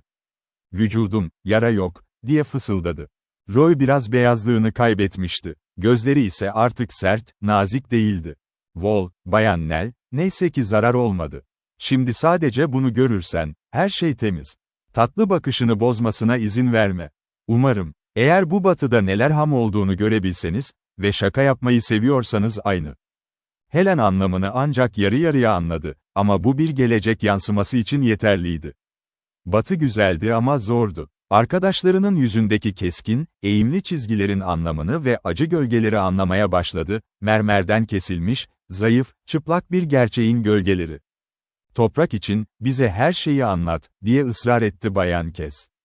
Bunun üzerine Helen gözlerini kapattı ve kısa anlatısını anlattı, evinden kovulmasını. "Hepimiz bunu bekliyorduk," dedi Roy. "Ve burada olman da şaka, bütün bir deriyle birlikte. Beasley artık kontrolü ele geçirdi ve sanırım hepimiz çiftlikten uzaklaşırdık. Ama Roy, Beasley'nin orada kalmasına izin vermeyeceğim," diye bağırdı Helen. Bayan Nell, kıyıya gelindiğinde, bu çam yasası olarak yeterince büyümüş olur. Güzel saçlarında gri olacaksın. Beasley'i kendi işinle erteleyemezsin, dürüst ve haklı bir iddia olmadan. Al-Ochim Klaus sert bir sürücüydü. Düşmanlarını da öldürmedi. Kötü adamlar onlardan sonra hayat verir. Ve Al'ın günahlarına acı çekmek zorundasın. Ama Al, bu bölgelerde gelişen herkes kadar iyiydi. "Ah, ne yapabilirim? Vazgeçmeyeceğim. Soyuldum. İnsanlar yardım etmez mi? O melez canlıyı, yaparken ellerimi çapraz tutarak oturmak zorunda mıyım? Hırsız. Ah, inanılmaz. Sanırım birkaç gün sabırlı olmayı taklit edeceksin," dedi Roy sakin bir şekilde. "Sonunda her şey yolunda olacak. Roy, bu anlaşmayı, senin dediğin gibi, her şeyi aklında çoktan çözmüş oldun. Uzun zaman oldu," diye haykırdı Helen. "Kıyı ve henüz bir hesaplaşma fırsatı kaçırmadım. Peki birkaç gün içinde ne olacak? Nell Rainer, cesaretini kaybetmeyecek misin? Yine mi çılgınlaşıyorsun yoksa kafandan çılgın mı geçiyor?" "Cesur olmaya çalışacağım ama, hazırlıklı olmalıyım," diye yanıtladı, titreyerek. İşte Dale, Las Vegas ve ben de Beasley ile hesaplaşmalıyız." Bayan Nell, uzun ömür şansı, ince bir ip üzerinde. "Ama Roy, kasıtlı olarak hayatın alınmasına inanmıyorum," diye yanıtladı Helen, titreyerek. "Bu benim dinime aykırı. Buna izin vermeyeceğim. Ve sonra, düşünün, Dale, hepiniz tehlikede. Kızım, kendine nasıl yardım edeceksin? Kıyıda Dale'i tutabilirsin. Eğer onu seviyorsan ve kendini ona vermeyeceğine yemin edersen. Ve ben sanırım dinine saygı gösterirdim. Eğer acı çekeceksen ben. Ama ne Dale, ne sen, ne Bo, ne aşk, ne cennet ne cehennem. O kovboy Las Vegas'ı asla durduramaz. Eğer Dale Bo'yu bana geri getirirse, çiftliğime ne önem vereceğim," diye mırıldandı Helen. "Sanırım bu olay olduğunda umursamaya başlayacaksın. Büyük avcının çalışması gerekiyor," diye yanıtladı Roy, keskin gülümsemeyle. O gün öğleden önce Helen'in evde hazırladığı bagaj, Dulcas'in kulübesinin verandasına taşındı ve Helen'in ihtiyacı karşılandı. Yaşlı kadının tek boş odasında rahatladı ve kendine dayanıklılık görevi verdi. Şaşırtıcı bir şekilde, Bayan Cassin birçok komşusu göze çarpmadan küçük kulübenin arka kapısından geçti ve şefkatli sorular sordu. Sakin ve endişeli bir grup olarak ortaya çıktılar ve birbirlerine fısıldayarak ayrıldılar. Helen, ziyaretlerinden eşlerinin Beasley'nin egemenliğindeki adamların bu durumdan iyi olmayacağına inandığını anladı. Gerçekten de, Helen talihsizliğinden bir güç doğuyordu o gün. Ertesi gün Roy ona kardeşi John'un aşağı indiğini bildirdi. Beasley'nin çiftliğe geliş haberiyle önceki gece. Bir ateş açılmıştı ve verilen tek hasar saman dolu bir ahırdı. Bu, Helen'in adamlarını bir yere çekmek için ateşe verilmişti. Beasley 3 kez onların üzerine gelmişti, sayıyla. Cesurca onları karadan çıkarmalarını emretmişti. Onu patron olarak kabul etmeleri ya da hizmetini bırakmaları için. 3 Beeman kalmıştı, sadece bu durumda Helen'in çıkarları için değerli olabilirler diye planlamışlardı. Beasley, Pine üzerine de aynı şekilde binmişti başka bir gün. Roy ayrıca o sabah gelen haberleri de bildirdi. Nasıl Beasley'nin kalabalığı önceki gece geç saatlerde kutladığını. İkinci, üçüncü ve dördüncü günler sonsuza dek yoruldu ve Helen onların onu yaşlandırdığına inanıyordu. Geceleri çoğu zaman uyanık kalırdı. düşünüyor ve dua ediyordu. Ama öğleden sonra biraz uyudu.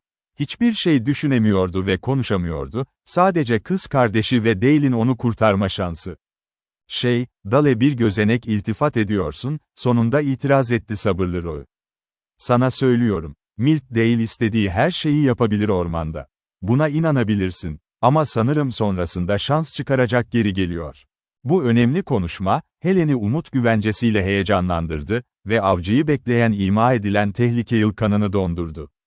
5. günün öğleden sonra Helen aniden uyandı uykudan. Güneş neredeyse batmıştı. Sesler duydu, tiz, kıkırdayan sesler, yaşlı bayan Cassin notları, heyecanla doluydu. Ve derin bir ses, Helen'i her yerinde karıncalandırdı. Kırık ama mutlu bir kızın kahkahası. Ayak sesleri ve toynak yere vurma vardı. Dale, boyu geri getirmişti. Helen bunu biliyordu. Çok zayıf hissetti ve kendini dik durmaya zorlamak zorunda kaldı. Kalbi kulaklarında vuruyor. Aniden ruhunu tatlı ve kusursuz bir sevinç doldurdu. Dualarının kabul edildiği için Tanrı'ya şükretti. Sonra aniden canlandı, çılgın bir fiziksel mutlulukla, aceleyle dışarı çıktı. Roy Beeman'ın sanki hiç gitmemiş gibi dışarı çıktığını tam zamanında gördü ve bağırarak büyük, gri giysili, gri yüzlü bir adamı selamladı. Dale, merhaba, Roy, seni uyanık görmek güzel, dedi Dale. Sessiz sesin nasıl dengelediği Helen'i. Boyu gördü. Bo, aynı görünüyordu. Sadece biraz solgun ve dağınık. Sonra Bo onu gördü ve kollarına atladı. Nell, buradayım, güvende, tamam. Hayatımda hiç bu kadar mutlu olmamıştım. Oh, maceralarından bahset. Nell, sen benim sevgili annem, ben sonsuza dek yeter. Bo sevinçten dolup taşıyordu. Güldü, bazen ağladı. Ama Helen duygularını dile getiremiyordu. Gözleri o kadar doluydu ki zar zor görebiliyordu. Dale, Bo'yu kucaklarken onun üzerinde duruyordu. Ama onun elini buldu, titrek bir sesle. Nell, sanırım senin için daha zor oldu. Sesi samimiydi ve duraklıyordu. Yüzünde onun arayan bakışını hissetti. Bayan Kes burada olduğunu söyledi. Ve nedenini biliyorum. Roy hepsini içeri götürdü. Milt, komşu çocuklardan biri o çocuğa bakacak, dedi, Dale dönerek, tozlu ve yorgun Ranger'a. Puma'yı nerede bıraktın? Onu eve gönderdim, diye yanıtladı Dale.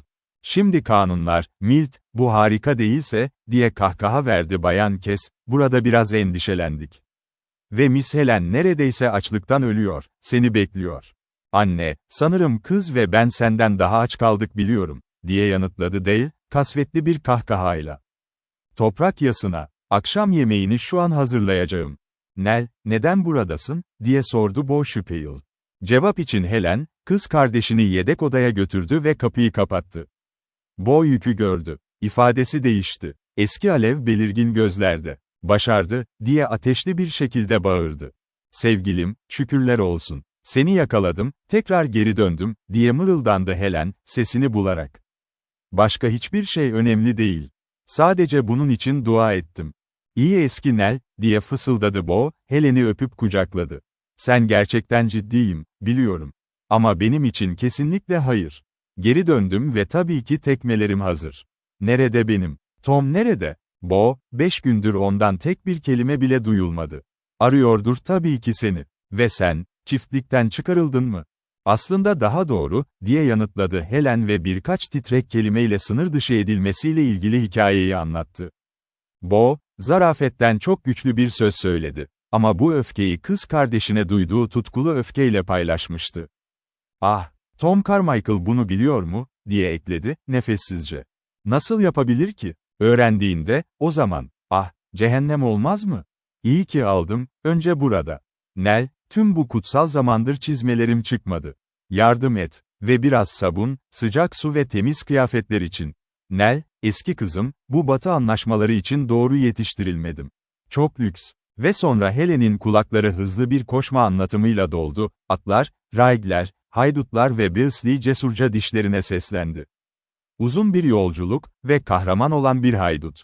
Riggs ile bir kavga, kan ve ölüm, başka bir uzun yolculuk. Siyah ormanlarda vahşi bir kamp. Gece, yalnız, hayaletimsi sesler. Ve yine gün, dünyaya kaybolmuş büyük bir aktris. Ophelia, yılanlar ve Anson'lar, kapalı haydutlar, hüzünlü inlemeler ve korkunç çığlıklar. Puma, koşma, Kavga ve kurşunlar, daha fazla kan ve ölüm. Wilson kahramanı. Başka bir Tom Carmichael, düşmüş haydut silah savaşçısına aşık. Kara gece ve Dale ile at ve binmek, açlıktan ölmek. Ve Nell, O-T-E-K-S-A-S-L-I-Y-I. Helen, parlaklığın üzerinde harika ve korkunç olayların asılı olduğunu anladı, bu sevgili küçük kız kardeşin başı üzerinde. Ama şaşkınlık, Bo'nun akıcı ve dikkat çekici ifadesi, sadece son cümleyi netleştirdi. Kısa süre sonra Helen, Bayan Cassin kapıyı çaldığını Bo'ya bildirmek için bir söz aldı, 2 kez akşam yemeği için. Ve bu hoş haber, Bo'nun konuşma akışını başka hiçbir şeyin engelleyemeyeceği şekilde durdurdu. Helen için Roy ve Dale'in hikayeler paylaştığı açıktı. Roy bu buluşmayı masaya ilk kez oturarak kutladı. Güçlü, vurulmuş ve Helen'in talihsizliğine ve beklemeye rağmen havada denge ve etkinlik neşesi vardı. Yaşlı bayan Kes ihtişamının zirvesindeydi. Burada bir romantizm hissetti ve cinsiyetine sadık kalarak, ona yayıldı. Roy kalkıp verandaya çıktığında gün ışığı hala devam ediyordu. Keskin kulakları bir şey duymuştu. Helen, kendisinin de hızlı nal sesleri duyduğunu sandı. Dale, çık dışarı, diye seslendi Roy, keskin bir sesle. Avcı, sessiz ve çevikliğiyle hareket ediyordu. Helen ve Bo da peşinden gittiler, kapıda durdu. "That's Las Vegas," diye fısıldadı Dale. Helen'e göre kovboyun adı atmosferi değiştirmiş gibi görünüyordu. Kapıda sesler duyuldu. Sert ve hızlı, şöyle bir ses taşıyan biri. Carmichael'ın ve enerjik bir at çakılları dövüp saçıyordu. Sonra ince bir figür belirdi, patikada yürüyerek ilerledi. Carmichael'dı, ama Helen'in bildiği Carmichael değildi. Bo'nun garip küçük çığlığını duydu, kendi izlenimini doğruluyordu. Roy, çıkış şekline bakılırsa, belki de hiç vurulmamış gibiydi ve Dale neredeyse aynı hızdaydı. Carmichael onlara ulaştı, onları hızlı, sert ellerle yakaladı. "Çocuklar, şaka yapıyordum ki, içeri bindim. Ve onu bulduğunu söylediler. Kıyı, Las Vegas. Dale onu eve güvende ve sağlam götürdü. İşte orada. Kovboy 2 adamı kenara itti ve uzun bir adımla verandaya çıktı, delici gözleri kapıda. Helen'in aklına gelen tek şey, berbat görünüyordu. Bo, Helen'in önünde dışarı çıktı. Muhtemelen doğrudan Carmichael'ın kollarına koşardı. Ama garip bir içgüdü onu alıkoydu. Helen bunu korku olarak değerlendirdi. O kalbinin acı verici bir şekilde yükseldiğini fark etti. "Bo," diye bağırdı, vahşi bir vahşi gibi, ama hiç ona benzemiyordu. "Ah, Tom," diye bağırdı Bo, tereddütle. Kollarını yarı açtı. "Sen, kızım," bu, onun keskin sorusu gibiydi, titreme gibi gözlerinde bıçak vardı. 2 uzun adım daha onu ona yaklaştırdı ve bakışı Bo'nun yanağındaki kızarıklığı kovdu. Sonra görmek çok güzeldi, yüzü harika bir şekilde değişti ve eski Las Vegas'ın yüzüne dönüştü, eski ruhuyla büyüdü. Ah, ünlem büyük bir iç çekişti. Kıyıya sevindim. O güzel parıltı yüzünden kayboldu, erkeklere doğru döndü. Dale'in elini uzun ve sert sıktı, bakışları yaşlı adamı şaşırttı. "R-I-G-G-S," dedi ve kelimeyi hızla çıkardı, daha nazik duygularının o garip geçici işaretleri kayboldu. "Wilson onu öldürdü," diye yanıtladı Dale. "Jim Wilson, o eski Texas Ranger. Sana yardım ettiğini mi düşünüyorsun?" "Dostum, Bo'yu kurtardı," diye yanıtladı Dale, duygusal. "Eski Pumam ve ben, sadece takıldık. Wilson'ın sana yardım etmesini mi sağladın?" diye sert bir ses kesildi. "Evet, ama ben gelmeden önce Riggs'i öldürdü ve sanırım iyi iş çıkarmıştı ama oraya hiç gelmeseydim." "Ya ekip nasıl?" "Sanırım Wilson hariç, hepsi sönmüş. Birisi bana Beasley'nin Bayan Helen'i çiftlikten kovaladığını söyledi." "Dıtso." "Evet. 4 Grazer'ı onu tepeden aşağı koydu. Çoğu onu kıyafetlerini yırtıyor, Roy bana söylüyor." "4 yağlayıcı. Shore Beasley'nin anlaşması tamamen bitmiş mi?" "Evet. Riggs yönlendirildi. Kötü bir isim istemesi vardı, biliyorsun. Ama Beasley planı yaptı. İstedikleri Bo yerine Nell'di." Aniden Carmichael, gümüşü topuk plakaları çınlayarak, mahmuzları çıngırdayarak döndü. "Dayan, Carmichael," dedi Dale, bir adım atarak. "Ah, Tom," diye bağırdı Bo. "Kıyı adamlarının araması işe yaramaz, eğer bir şey olursa," dedi Roy. Las Vegas kırmızı içkiye bir baktı. "O içiyor. Ah, bu da anlaşılıyor. Asla, asla bana dokunmadı." Helen, bu sefer Bo'yu teselli etmeye hazır değildi. Kalbinde güçlü bir çekişme vardı. Onu uçan, düzensiz adımlarla Dale'e doğru gönderdi. Bir adım daha attı ve bir tane daha. Dale, ah, lütfen dur, diye seslendi, çok alçak. Yolun karşısındaki bir bara keskin bir şekilde çarpmış gibi durdu.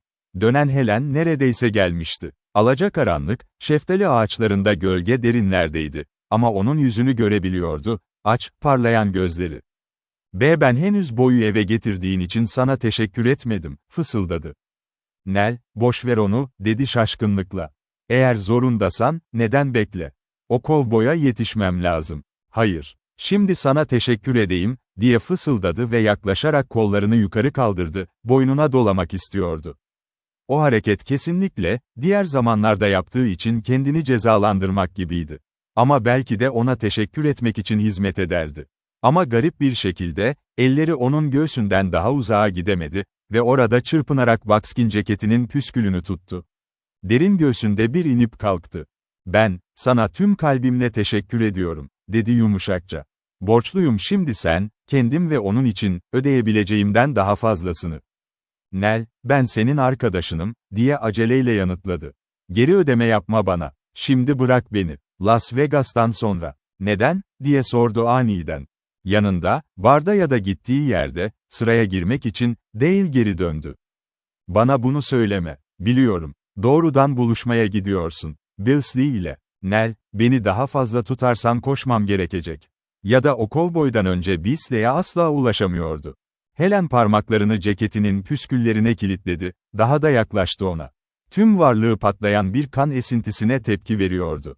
Seni bırakmayacağım, dedi. Güldü ve büyük ellerini onun ellerinin üzerine koydu.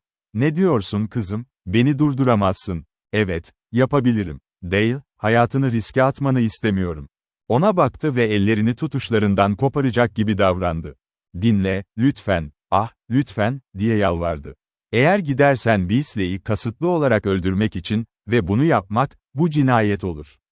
Bu dinime aykırı. Hayatım boyunca mutsuz olurdum. Ama çocuk, Beasley halledilmezse hayatın boyunca mahvolursun, onun nesrinden adamlar batıda her zaman muamele edilir, diye itiraz etti ve tek bir hareketle onun tutunan parmaklarından kurtulmuştu.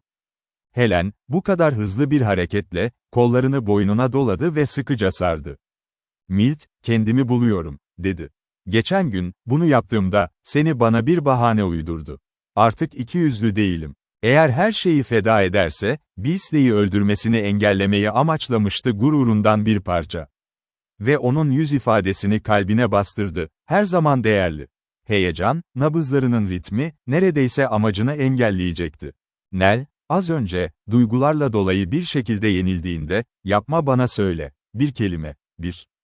Boğuk bir şekilde çöktü. İlk arkadaşım, benim, ah Dale, beni sevdiğini biliyorum, diye fısıldadı. Ve yüzünü onun göğsüne sakladı, orada muazzam bir karmaşa hissetti. Ah, sen de öyle değil mi? Diye bağırdı, alçak, boğuk bir sesle. Sessizliği surerken bu çılgın ama görkemli amaçta daha da ilerledi. Eğer söylenmesi gerekirse, evet, sanırım seni seviyorum, Nell Rainer, diye yanıtladı. Helen'e göre uzaktan konuşuyordu. Yüzünü kaldırdı, onun kalbini dudaklarında hissetti. Beasley'i öldürürsen seninle asla evlenmem, dedi. Kim bekliyor seni, diye sordu, alçak, boğuk bir kahkahayla. Sence beni Square Account'a mı evlendirmek zorundasın? Hayatında bu tek kez bana zarar verdi, Nell Rainer. Seni beklediğimi düşünebildiğine utanıyorum. Dışarı çıkmayı minnettarlık. Ah, sen, yaşadığın orman kadar yoğunsun, diye ağladı. Sonra gözlerini tekrar kapattı, bunu daha iyi hatırlamak için yüzünün dönüşümünü yaparak, kendini ihanet etmek daha iyiydi. Adamım, seni seviyorum. Dolu ve derin, ama titrek sözler aklına döküldü. Günlerce onlarla yüklenmiş kalbi. Sonra, duyularının zonklayan isyanında, sanki kalkmış gibi hissetti, kollarına alındı, büyük ve korkunç bir şefkatle, bir ayı açlığı ve garipliğiyle sarılıp öpüldü. Ayakları yerden kalkmıştı, kör, baş dönmesi, heyecanlı, korkmuştu ve eski sakin, düşünen halinden tamamen parçalanmıştı. Onu yere bıraktı, serbest bıraktı. Söylediklerin kadar mutlu olamazdım. Tarif edilemez, merak dolu bir neşeyle güçlü bir iç çekiş. O zaman gitmeyeceksin, buluşmaya. Helen'in mutlu sorusu dudaklarında dondu. Gitmem lazım, diye eski, sessiz sesiyle karşılık verdi. Çabuk içeri girin Bo. Endişelenme. Sana öğrettiğim gibi şeyleri düşünmeye çalış. Ormanın, Helen, yumuşak, dolgulu adımlarının hızla geçip gittiğini duydu. Bırakılmıştı orada, kararan alacakaranlıkta yalnız. Aniden soğuk ve sarsılmış, sanki taşa dönüştü. Böylece yüzyıllar boyunca bir an boyunca durdu. Ta ki yükselen gerçek harekete geçene kadar.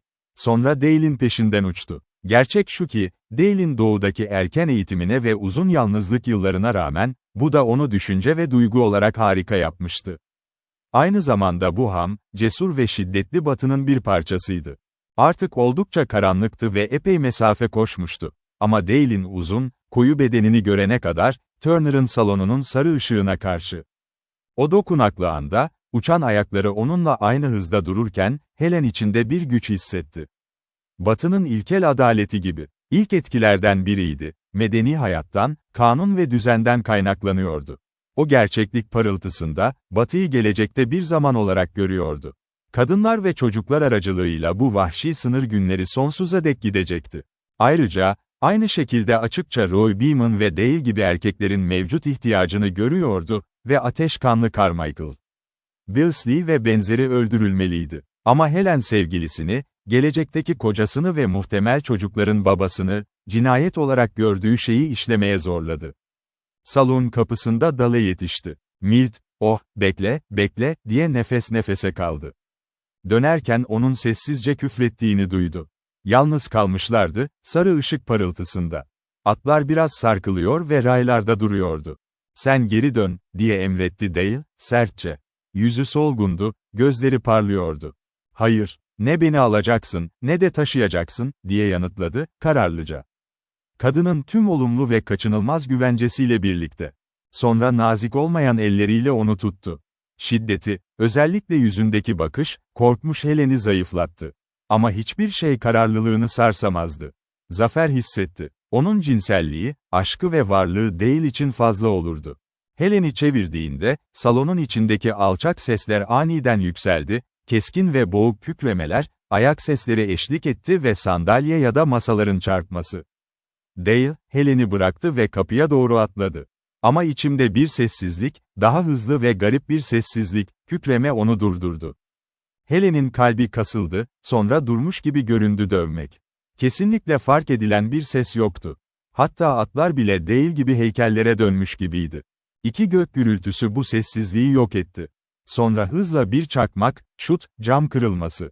Dale salona koştu. Atlar başladı, burun çekiyordu, arkaya dönüyor, vuruyordu. Düşük ve boğuk bir mırıltı Helen'i korkutuyordu, yine de onu çekti. Kapıya koşarak içeri girdi. Yer loştu. Mavi sisli, duman kokuyordu.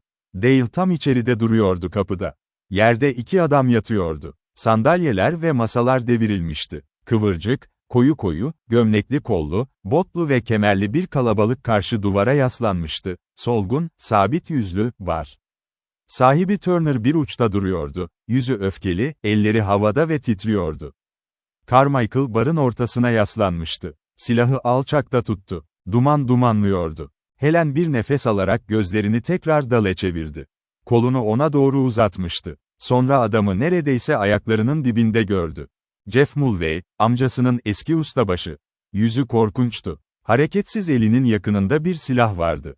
Diğer adam yüzüstü düşmüştü. Kıyafeti onu Meksikalı olarak ilan ediyordu. Henüz ölmemişti. Sonra Helen, Dale'in kolunun onu sardığını hissetti. Daha uzağa baktı, çünkü yapamıyordu önlemek. Barın yanındaki o garip figüre bakıyordu. Bu yardım anında böyle bir arkadaş olan çocuk. Saf ve frank, kız kardeşinin sevgilisi. Şimdi bir adam gördü. Vahşi, beyaz, ateş kadar yoğun, korkunç bir havalı ölümcülük tavrıyla. Sol dirseği barın üzerine dayanmıştı ve elinde kırmızı bir içki bardağı vardı. Büyük silah, alçakta diğer elde, sanki bir sabit parça gibiydi. Hea, melez Billsley ve kıyafeti. Carmichael içti, alevli gözleri kalabalığı tutuyordu. Sonra vahşi ve korkunç bir tutkuyla, camı titrediyen Meksikalı'nın yere yığılmış bedenine fırlattı. Helen kendini kayıyormuş gibi hissetti. Etrafında her şey kararmış gibiydi. Dale'i göremiyordu. Ama onun onu tuttuğunu biliyordu. Sonra bayıldı. Las Vegas Carmichael kendi döneminin bir yetiştiğiydi. Panhandle of Texas, Eski Shishon Trail boyunca büyük sığır sürüleri kuzeye doğru sürülüyor. Fort Dodge, kovboyların çatışma yaşadığı, kart kesicilerle. Bu sert yerler iz bırakmıştı Carmichael üzerinde. Teksas'tan gelmek, savaşçı aileden gelmek demekti. Ve bir kovboyun hayatı yorucu, vahşi, şiddetli ve genel olarak kısaydı. İstisnalar ise şanslı ve silahlı en hızlı adamlardı. Ve onlar güneyden kuzeye ve batıya sürüklenerek, pervasızları da yanlarında götürdüler. Kendi ırklarına özgü şövalyelik, sert bir ruh. Sınırın öncüleri ve çiftçileri asla batıya ulaşamazlardı bu vahşi kovboylar olmadan. Bu sert içkiler, çorak bölgelerin sert binicisi, zor yaşayan korucuları, bu kolay, havalı, kanı ateşle karışmış sade, cüzünlü genç erkekler. Tehlikeye ve ölüme karşı muhteşem ve korkunç bir küstahlığa sahiplerdi. Las Vegas, atını Dulcasin kulübesinden Turner'ın meyhanesine kadar çalıştırdı, ateşlenen atın toynakları kapıya çarpıyordu. Las Vegas'ın girişi bir sıçramaydı. Kapı aralık kaldı ve at vurarak hareketsiz durdu, kıkırdayarak karşılık verdi. O salondaki Las Vegas'ın girişini gören tüm adamlar, bunun ne anlama geldiğini biliyordu. Hiçbir yıldırım daha hızlı olamazdı. İçki, kumar oynayan, konuşan kalabalığı kontrol etmek için. Tanıdılar. Kindred, adamın doğasını ve gelişini hisseder. Bir saniyeliğine mavi sisli oda tamamen sessizdi. Sonra erkekler nefes aldı, hareket etti, kalktı ve aniden hızlı, kayarak sandalye ve masaların çarpmasına neden oldu. Kovboyun parıldayan gözleri ileri sola parladı, sonra Mulvey'e ve Meksikalı arkadaşına sabitlendi. O bakış bu ikisini seçti. Ani gergin adamlar akışı bunu kanıtladı. Mulvey ve çoban, zeminin ortasında yalnız kalmıştı. "Merhaba, Jeff, patronun nerede?" diye sordu Las Vegas. Sesi soğuktu, dost canlısı. Tavrı kolaydı, doğaldı. Ama onun görünüşü Mulvey'i solgunlaştırdı ve Meksikalı öfkelendi. "Sanırım evde," diye yanıtladı Mulvey. "Ev mi? Şimdi ona ev diyor. O Çinklos'ta takılıyor," diye yanıtladı Mulvey. Sesi güçlü değildi ama gözleri kararlı, dikkatliydi. Las Vegas sanki acı çekmiş gibi titriyordu. Beyaz ve kırmızı gibi görünen bir alev yüzüne tek bir ton verdi. "Jeff, uzun zamandır eski al için çalıştın ve senin de farklılıkların içinde," dedi Las Vegas. "Benim karışımım değil. Ama sen ihanet etmişsin Bayan Helene." Mulvey bunu inkar etmeye çalışmadı. Yavaşça yutkundu. Elleri ortaya çıktı, daha az kararlı ve solgunlaşıyordu. Las Vegas'ın sözleri bakışından daha az anlam ifade ediyordu. Ve bu görünüm artık Meksikalıyı da kapsıyordu. "Pedro, sen Beasley'nin eski ellerinden birisin," dedi Las Vegas, suçlayıcı bir şekilde. Sen o 4 yağlayıcıdan biriydin." Burada kovboy boğuldu ve kelimeleri sanki zehir gibi ısırdı. Meksikalı suçluluğunu ve korkaklığını gösterdi. Konuşmaya başladı. Diye tısladı Las Vegas, vahşi ve anlamlı bir sarsıntıyla, kolunu vurmak üzereymiş gibi. Ama bu eylem gerçek anlamıyla okundu. Kalabalık ikiye bölündü, her iki yöne koştu ve geride açık bir alan bıraktı üçü için. Las Vegas bekliyordu. Ama Mulvey engellenmiş gibiydi. Meksikalı korkusuyla tehlikeliydi. Parmakları sanki tendonlar akıyormuş gibi seyirdi. Bir an gerilim. Mulvey'in yargılanması için fazlasıyla uzun ve Las Vegas, kahkaha ve alaycılıkla onun tarafına döndü, tekrar ikilinin üzerine çıktı ve bara adım attı.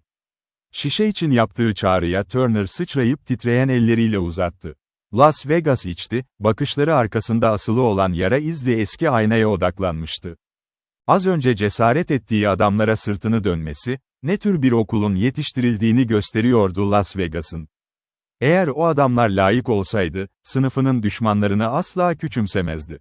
Olduğu gibi, Mulvey ve Meksikalı silahlarını çektiğinde, Las Vegas hızla döndü ve 2 kez vuruldu. Mulvey'in silahı düşerken ateş etti ve Meksikalı yerde yığıldı. Sonra Las Vegas sol eliyle etrafına uzandı döktüğü içki için. Bu anda Dale aniden salona atıldı. Bara doğru saparak durdu. Kapı durmazdı, tekrar içeri itildi, bu sefer Helen Rainer'ı almak için. Beyaz ve gözleri kocaman halde. Bir an sonra Las Vegas, Beasley'e ölümcül kadeh kaldırdı ve camı kıvranan Meksikalıya sertçe fırlattı. Ayrıca Dale, sarsılan Helen'e doğru yönelmişti, bayıldığında onu yakalamak için. Las Vegas küfretmeye başladı ve Dale'e doğru yürüyüp onu dışarı itti. "Ne yapıyorsun he?" diye bağırdı, sertçe. "Ne kadar yapmıyorsun?" Aklına gelen kız, o zaman yap, büyük Kızılderili. Onun peşinden koşmasına izin veriyorum, kendini riske atıyorsun. Sen ona ve Boy'a bak, bu anlaşmayı bana bırak. Kovboy, Dale'e karşı öfkeli olsa da, keskin ve hızlı gözleri vardı. Atlar yakında, adamlar ise loş ışıkta dışarıda. Dale kaldırdı kızı kollarına ve tek kelime etmeden döndü, uzaklaştı karanlıkta. Las Vegas, silahını alçak tutarak bar odasına döndü. Kalabalıkta herhangi bir değişiklik olmuş olsa da, çok azdı. Gerginlik rahatlamıştı. Turner artık ellerini kaldırıp ayakta durmuyordu. "Siz hepiniz eğlencenize devam edin," diye seslendi kovboy, silahını süpürerek. Ama kimsenin gitmeye başlaması riskli olurdu. Bununla birlikte siyah şişenin durduğu yere yaslandı. Turner dışarı çıktı, masaları ve sandalyeleri düzeltmeye başladı ve hemen seyirci, biraz temkinli ve gerilimle, maçlarına ve içkilerine devam etti.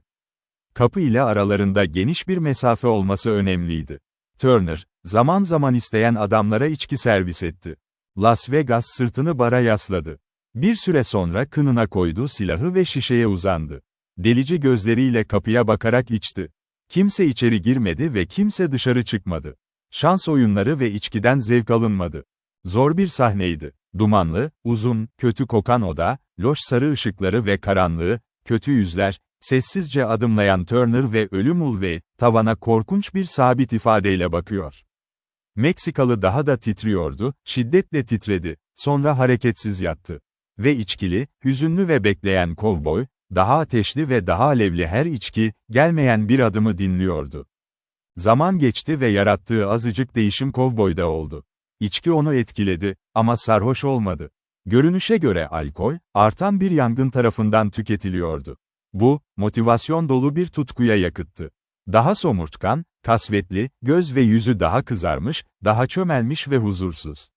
Sonunda, saat o kadar geç olduğunda ki Beasley'nin görünme ihtimali yoktu. Las Vegas kendini dışarı attı. Köyün tüm ışıkları artık sönmüştü. Yorgun atlar karanlıkta sarkıyordu. Las Vegas atını buldu ve bir tarlaya giden yolu indi, orada bir ahır loş ve karanlık duruyordu, yıldız ışığında. Sabah çok uzak değildi. Atı eğerinden çıkardı ve serbest bırakıldı. Ahıra girdi. Burada kendi karakterine aşina görünüyordu çevresini. Çünkü bir merdiven buldu ve bir lofta çıktı. Orada kendini saman üzerine fırlattı. Dinlendi ama uyuyamadı. Gün doğduğunda aşağı inip kendi silahıyla atı ahıra gönderdi. Sunrise, Las Vegas'ın kısa iç kısmının uzunluğunda ileri geri dolaştığını gördü ve geniş çatlaklardan dışarı bakıyordu. Sonraki birkaç saat boyunca ise ara sıra köye geçen atlı, araba ve çoban vardı. Kahvaltı saati civarında Las Vegas atını eğerleyip geri döndü, bir gece önce geldiği yere. Turner'ın yanında bir şeyler yemek istedi, viski içinde. Bundan sonra dinleyen, izleyen bir makine oldu. 1 saat boyunca özgürce içti, sonra durdu. Sarhoş görünüyordu ama içkili erkeklerde yaşanandan farklı bir sarhoşlukla. Vahşi, somurtkan, kaçınılması gereken biriydi. Turner onu içeri almıştı açık korkuyla. Sonunda Las Vegas'ın durumu öyle hale geldi ki, eylem istemsiz oldu. Ne yerinde durabiliyordu, ne de oturabiliyordu. Dışarı doğru yürüyerek mağazanın yanından geçti. Erkekler ondan kaçmak için geriye doğru eğildi, o ise temkinli ve tetikteydi, sanki gizli bir düşmandan tüfek ateşi bekliyormuş gibi. Onun üzerine köyün ana yolundan geri dönmek için kimse gelmemeli, görüldüğünde. Turner'ın evine gitti. Sahibi görev yerindeydi, gergin ve solgun. Las Vegas daha fazla içki siparişi vermedi. Turner, "Sanırım bir dahaki koşuşumda seni sıkayacağım, hea," dedi ve dışarı çıktı. Mağazalar, yol, köy ona aitti. Bir nöbetçi gibi, Kızılderili saldırısını izliyordu. Öğle saatlerinde tek bir adam kovboyu yakalamak için yola çıktı. "Las Vegas, sana söylüyorum. Tüm yağlılar menzilden havadan ayrılıyor," dedi. "Merhaba, abe," diye yanıtladı Las Vegas. "Ne diyorsun sen?" Adam bilgisini tekrar etti. Ve Las Vegas korkunç küfürler yağdırdı. "Abe, Beasley ne yapıyor ha?" "Evet, adamlarıyla birlikte, çiftlikte. Sanırım erteleyemez, daha uzun süre gelmeyeceğim." İşte Batı'nın konuştuğu yer oradaydı. Beasley, düşmanla karşılaşmak zorunda kalacaktı. Ki ona karşı tek başına çıkmıştı. Bu saatten çok önce cesur bir adam Las Vegas'a karşı gelirdi. Beasley herhangi bir çete tutamazdı. Bu durumun yükünü taşıyarak. Bu, kendi testinin bile sınavıydı. Erkekler onu yargılamalı. Tüm bunlar, vahşiliğin batısında suçlarını mümkün kılmıştı. Bu yüzden şimdi onu sorumlu tutuyordu. Abi, eğer o Grazer içeri girmezse, ben peşinden gidiyorum. Tabii, ama acele etme, diye yanıtladı abi. Yavaş müzik eşliğinde vals yapıyorum. Bana bir sigara ver. Hafifçe titreyen parmaklarıyla abe sigara sardı, yaktı kendi silahıyla ve kovboya verdi. Las Vegas, sanırım hoş sesleri duyuyorum, dedi aniden. Ben de, diye yanıtladı Las Vegas, başını dinleyen gibi dik tutarak. Görünüşe göre sigarayı ve arkadaşını unutmuştu. Abe aceleyle mağazaya geri döndü, orada kayboldu. Las Vegas yukarıdan aşağı takip etmeye başladı ve şimdi hareketi önceki tüm hareketlerinin abartısıydı.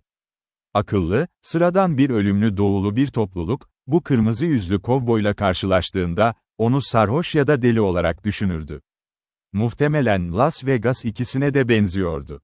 Ama yine de son derece hevesli, etkili ve verimli bir enstrümandı, bu sorunlu meseleyi karşılamak için. Kaç binlerce kez, patikaların ve batının geniş sokaklı küçük kasabalarının üzerinde bu bir sapma vardı. Kovboy suçlandı. Şiddetli, kanlı, trajik olsa da, o öncü gününde bir at kullanımı veya ihtiyaç kadar önemliydi. Sonunda Pine görünüşe göre terk edilmiş bir köydü, Las Vegas hariç. Uzun ritmini birçok şekilde denetliyordu. O da uzanırken izledi. Bir dağcı gibi dolaşıyordu. Hint tarzıyla çaldı, sessizce, ağaçtan ağaca, köşeden köşeye. Kayboldu salonun arka tarafında, yeniden ortaya çıkmak için. Ahırların arkasına kaydı ve ana yoldan tekrar çıktı. Ve defalarca kendi atına binmeye karar veriyormuş gibi. Son ziyaretinde Turner'ın salonuna kimseyi bulamadı. Silahıyla barı vahşice vurdu. Hiçbir cevap alamadı. O zaman uzun zamandır biriktirilen öfke patladı. Çılgın bir çığlıkla başka bir silah çekip ateş etti, aynada, lambalarda. Bir şişenin boynunu vurdu ve içti, ta ki boğulmuş, boynu kabarmış, şişkin ve mor. Tek yavaş ve kasıtlı aksiyon silahının yeniden doldurulmasıydı. Sonra kapılardan içeri girdi. Vahşi bir çığlıkla eğerin içine dik atladı, atını yukarı çekti ve atlamaya teşvik ediyordu. Dükkanın kapı ve pencerelerine koşan adamlar bir toz izi gördüler yolda uçuyor. Sonra da kaybolduğunu görmek için dışarı çıktılar. Bir saatlik gerilim onlar için sona ermişti. Las Vegas, Batı'nın adamını meydan okumuştu, kanıtlamak için gereğinden fazla beklemişti. O adam bir korkaktı. Şimdi sorun ne olursa olsun, Billsley sonsuza dek damgalandı. O an, sahip olduğu gücün azalmasını gördü.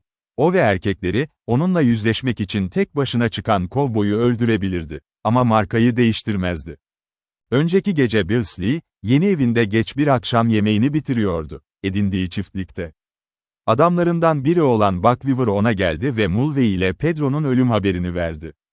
"Kıyafette kim var, kaç kişi?" diye hızlıca sordu. "Tek kişilik bir kıyafet, patron," diye yanıtladı Weaver. Billsley şaşkına dönmüş görünüyordu. O ve adamları, mülkünü ele geçirdiği kızın arkadaşlarından, kanlı ya da uzun süreli çekişme beklemediler. Bu inanılmaz durum, davayı çok daha zor bir forma sokuyordu. "Bir adam," diye boşaldı. "Evet, Kovboy Las Vegas. Ve patron, o bir silah ustası çıktı, Teksas'tan. Turner'ın evindeyim." Şaka yaptı ki diğer odaya adım attığında Las Vegas içeri daldı. En kötü şey Jeff ve Pedro'yu çağırdı. İkisi de zayıf görünüyordu. O zaman lanet olsun, kovboy onlara sırtını dönmedi. Bir içki almak için bara gitti. Ama aynaya bakıyordu ve Jeff ile Pedro silahlarını almaya gittiğinde neden yıldırım gibi hızlı döndü ve ikisini de sıktı. "Gizlice çıktım bir. Neden onu sıktırmadın?" diye bağırdı Billsley. Buck Weaver, patronuna kararlı bir şekilde baktı ve cevap verdi. "Ben almıyorum." Kapı arkasından herhangi bir adama ateş açılıyordu. Ve Las Vegas'la tanışmak gibi bir mazeret ben, patron. Hala güneş ışığı ve kırmızı içki için bir arzum var. Ayrıca Las Vegas'ta hiçbir şeyim yok. Eğer kafasında hışırtı varsa kalabalık gibi bizi oyalamak için kavga ederdik, hepimiz kavga ederdik. Ama görüyorsunuz, biz yanlış düşünmüş. Bu seninle Las Vegas arasında. Onu görmelisin, avcı Dale'i Turner'ın evinden kovmuş. "Dale, geldi mi?" diye sordu Billsley. "Oraya kovboy Jeff'i vurduktan hemen sonra geldi. Ve o kocaman gözlü kız, o da koşarak içeri girdi. Ve Dale'in kollarında yere yığıldı. Las Vegas onu dışarı itti, o kadar küfür etti ki hepimiz duyduk. Yani, Beasley, düşündüğümüzde kavga çıkmıyor. Beasley böylece Batı'nın kendi adamının ağzından konuştuğunu duydu. Ve Buck Weaver'ın sözleri kasvetli, alaycı, neredeyse küçümseyici bir şekilde söyleniyordu. Bu sürücü bir zamanlar Al Ochinclos'ta çalışmış ve Beasley'e geçmişti, Mulvey'nin liderliğinde. Mulvey ölmüştü ve durum çok büyük değişmişti. Beasley, Weaver'a karanlık ve aşağı bir bakış attı ve onu el sallayarak uzaklaştırdı. Kapıdan Weaver şüpheli, incelemeli bir bakış attı, sonra dışarı doğru eğildi. Beasley'nin daha önce karşılaşmadığı o bakış. Bu, Weaver'ın yandaşlarının dediği gibi. Beasley'nin uzun süredir sadık binicileri olarak ve dağ halkı için ve Batı'nın ruhunun anlamı olarak. Beasley'nin köye inip bekarıyla yüzleşmesi bekleniyordu, düşmanıyla. Ama Beasley gitmedi. Bunun yerine Helen'in uzun oturma odasında ileri geri yürüdü, dinlenemeyen bir adamın gergin enerjisiyle. Çoğu zaman tereddüt etti, bazen de ani hareketler yaptı kapıya doğru, ama durdu. Gece yarısından çok sonra yatağa gitti, ama uyuyamadı. Bütün gece dönüp durdu ve şafak vakti karamsar ve sinirli bir şekilde ayağa kalktı. Memnuniyetsizliğini gösteren Meksikalı hizmetçi kadınlara lanet etti. Ve şaşkınlığına ve öfkesine rağmen, adamlarından biri eve gelmemişti. Bekledi ve bekledi. Sonra ahırlara doğru yürüdü, yanında bir tüfek taşıyordu. Adamlar oradaydı, dağılan bir grup halinde. Meksikalı yoktu ortada. Beasley, atların eğerlenmesini ve tüm personelin aşağı inmesini emretti, onunla birlikte köye. Bu emre karşı gelindi. Beasley fırtına gibi öfkelendi. Binicileri oturur ya da uzanırdı, yüzleri eğik. Söylenmemiş bir düşmanlık hazır bekliyordu. Onunla en uzun süre birlikte olanlar en az mesafeliydi. Ve garip ama yine de itaat etmediler. Sonunda Beasley ona kükredi Meksikalılara. Patron, sana söylemeliyiz ki, çiftlikteki her grazer eğimli, gitmiş, bu 2 saat. Magdalena'ya giderken, dedi Buck Weaver. Tüm bu ani ayaklanmalar arasında en son ve inanılmaz olanıydı. Beasley sorgulayan hayranlığıyla küfretti. Patron, Teksas'tan silah taşıyan kovboydan gerçekten korkmuşlardı, diye yanıtladı Weaver, rahatsız edici bir şekilde. Beasley'nin koyu, esmer yüzü renk değiştirdi. Ve Weaver'ın yavaş konuşmasındaki ince yansıma. Adamlardan biri bir ahırdan çıktı.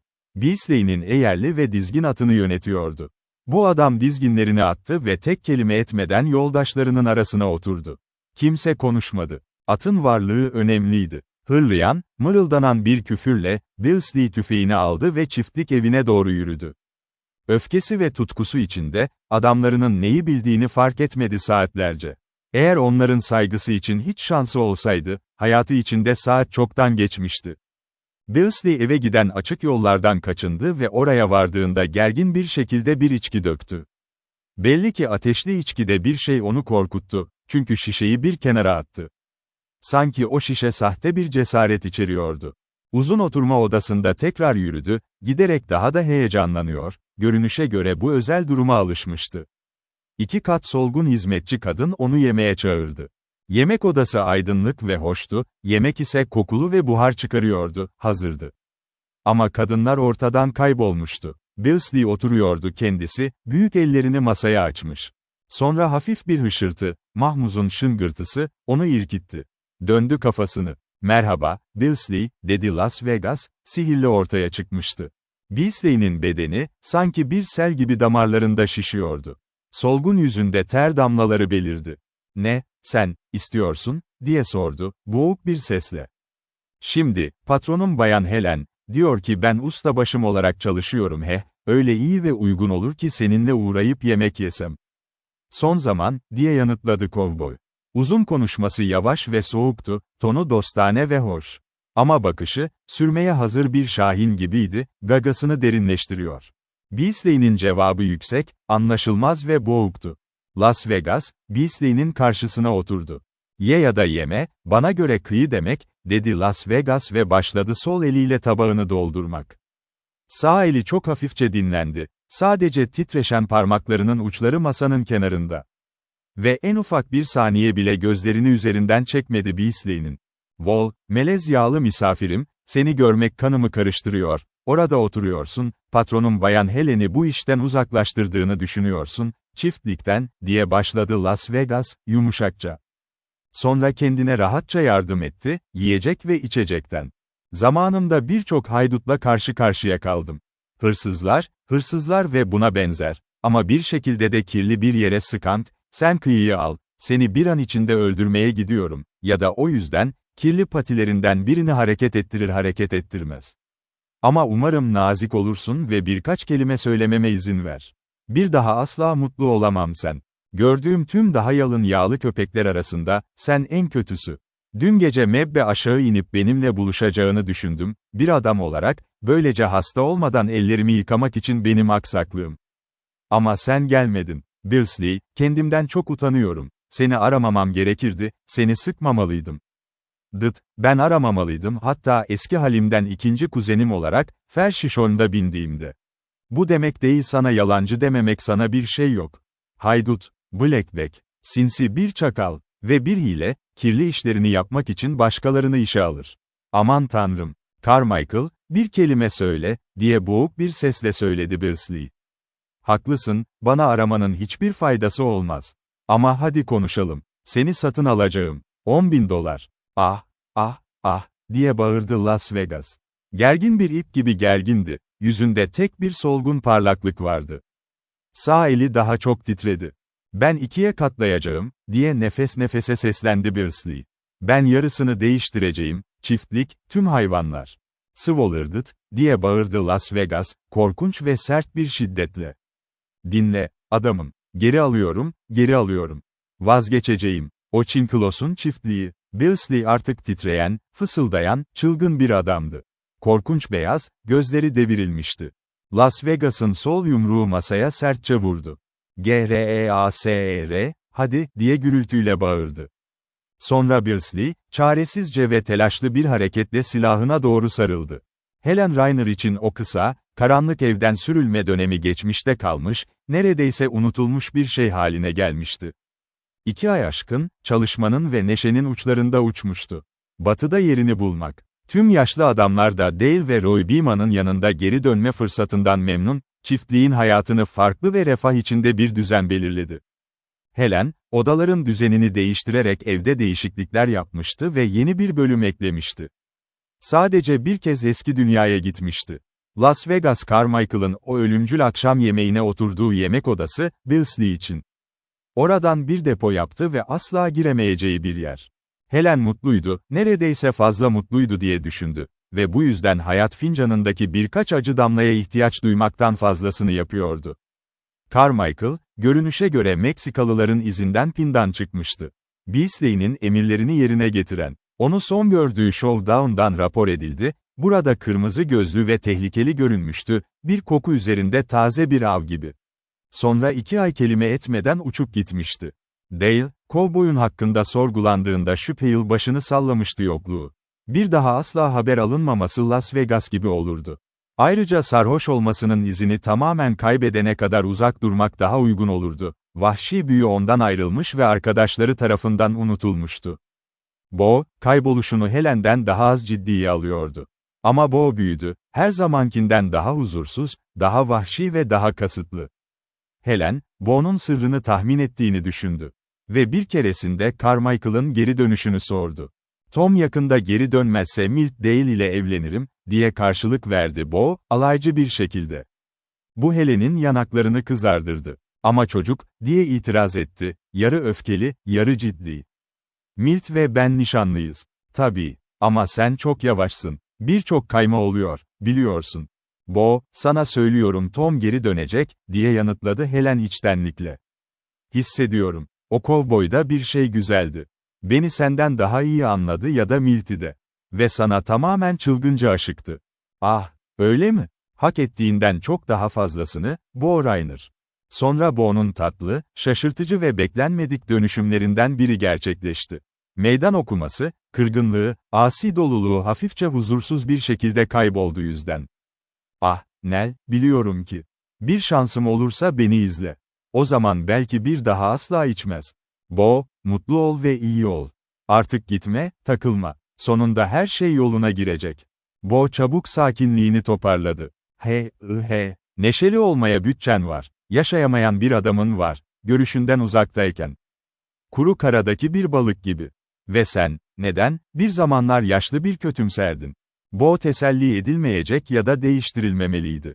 Helen sadece iç çekip dua edebildi, mahkumiyetleri doğrulanacaktı. Temmuz ayının ilk günü, gün doğmazken erken bir gök gürültülü fırtına getirdi. Kükredi, alevlendi ve yuvarlandı, geride muhteşem bir altın bulut gösterisi bıraktı gökyüzünde. Ve taze, tatlı kokulu, parıldayan yeşil bir sıra Helen'in gözlerini sevindirdi. Kuşlar çardaklarda cıvıldıyor, arılar çiçeklerde mırıldanıyordu. Dere boyunca aşağıdaki tarlalardan karışık bir şarkı duyuldu. Bataklık kara tavuk ve çayır toğru. Keskin sesli bir eşek havayı böldü, kaba bir edayla ve evden bir ses vardı. Koyunlar meliyordu ve yumuşak bir maleme küçük kuzular Helen'in kulağına tatlı bir şekilde geldi. Her zamanki turlarını yaptı, her zamankinden daha fazla coşku ve heyecanla. Her yerde renk, hareketlilik, hayat vardı. Dağ tepelerinden sıcak ve çam kokulu rüzgar esiyordu, şimdi siyah ve cesur, büyük yeşil yamaçlar onu çağırıyor gibiydi. Tam o anda aniden Dale'in gömlek kollarıyla karşılaştı, tozlu ve sıcak, hareketsiz duruyor, uzak dağlara bakıyordu. Helen'in selamı onu şaşırttı. Ben sadece başka yöne bakıyordum, dedi, gülümseyerek. Çok heyecanlı gözlerinin berrak, harika ışığına. Ben de, az önce öyleydim, diye yanıtladı, özlemle. Özlüyor musun ormana, çok mu? Nel, hiçbir şeyi kaçırmıyorum. Ama bir keresinde seninle çamların altında gezmek isterim daha fazla. Gideceğiz, diye bağırdı. Ne zaman, diye hevesle sordu. Ah, yakında. Sonra yüzü kızarmış ve gözleri yere dönük bir şekilde yanından geçti. Uzun süre Helen, evlenebileceği konusunda büyük bir umut besliyordu Paradise Park'ta. Dale'a aşık olduğu ve fark ettiği yer. Ama o umudu gizli tutmuştu. Dale'in hevesli sesi, onun parlayan gözleri, sırrının onun gizli hikayesinde olduğunu hissettirmişti. Evin yoluna girerken, yeni ahır çocukları bir yük eşeği sürüyordu. Jim, o sürü kimin sürüsü, diye sordu. Hanımefendi, bilmiyorum ama Roya adının çamur olduğunu söylediğini duydum, diye yanıtladı çocuk gülümseyerek. Helen'in kalbi hızla attı. Bu Las Vegas gibi geliyordu. Aceleyle yürüdü ve avluya girdiğinde Roy Beeman'ın elinde tuttuğunu gördü. Güzel, vahşi görünümlü bir Mustang'in halteri. Başka bir at vardı, başka bir adam uzak tarafta attan iniyordu. Helen daha iyi bir görüşe adım attığında Las Vegas'ı tanıdı. Ve o da onu aynı anda. Helen verandaya yaklaşana kadar tekrar başını kaldırmadı. Korkmuştu bu buluşmadan ama yüksek sesle ağlayabildiği için çok mutluydu. Bayan Helen, sizi gördüğüme sevindim, dedi çıplak durarak. Önünde ilk gördüğü genç, açık yüzlü kovboy vardı. Tom, diye bağırdı ve ellerini uzattı. Onları sertçe sıkarak ona baktı. Hızlı kadının bakışı, Helen'e karşılık verirken karanlık ve şüpheli bir şeyi içinden çıkarıyor gibiydi, kalbini paylaşıyor. Bu, tanıdığı aynı çocuktu. Çok hoşlandığı kişiydi. Kız kardeşinin sevgisini kazanan kişi. Helen, onunla böyle yüzleşeceğini hayal ederken, belirsiz bir şüphe kabusundan uyanmak gibiydi. Carmichael'ın yüzü temiz, taze, genç, sağlıklı bronzluğuyla. Eski mutlu gülümsemeyi takıyordu, serin, kolay ve doğal. Gözleri Dale'inkiler gibiydi, delici, kristal gibi berrak, gölgesiz. Kötülük, içki, kan, ne yapacaktı bu muhteşem batı örneğinin gerçek doğuştan gelen soyluluğuna? Nerede olursa olsun, o kadar uzun süre ne yapmışsa yokluğunda, o vahşi ve vahşitten çoktan uzak dönmüştü. Artık unutabileceği bir karakter. Belki bir daha çare olmazdı bunun için. Kızım nasıl, diye sordu, birkaç yıl gitmiş gibi doğal bir şekilde, işvereninin bir işi için günler geçiriyormuş gibi. Bo, ah, iyi. Bence, o da memnun olur görüşürüz, diye sıcak bir şekilde yanıtladı Helen.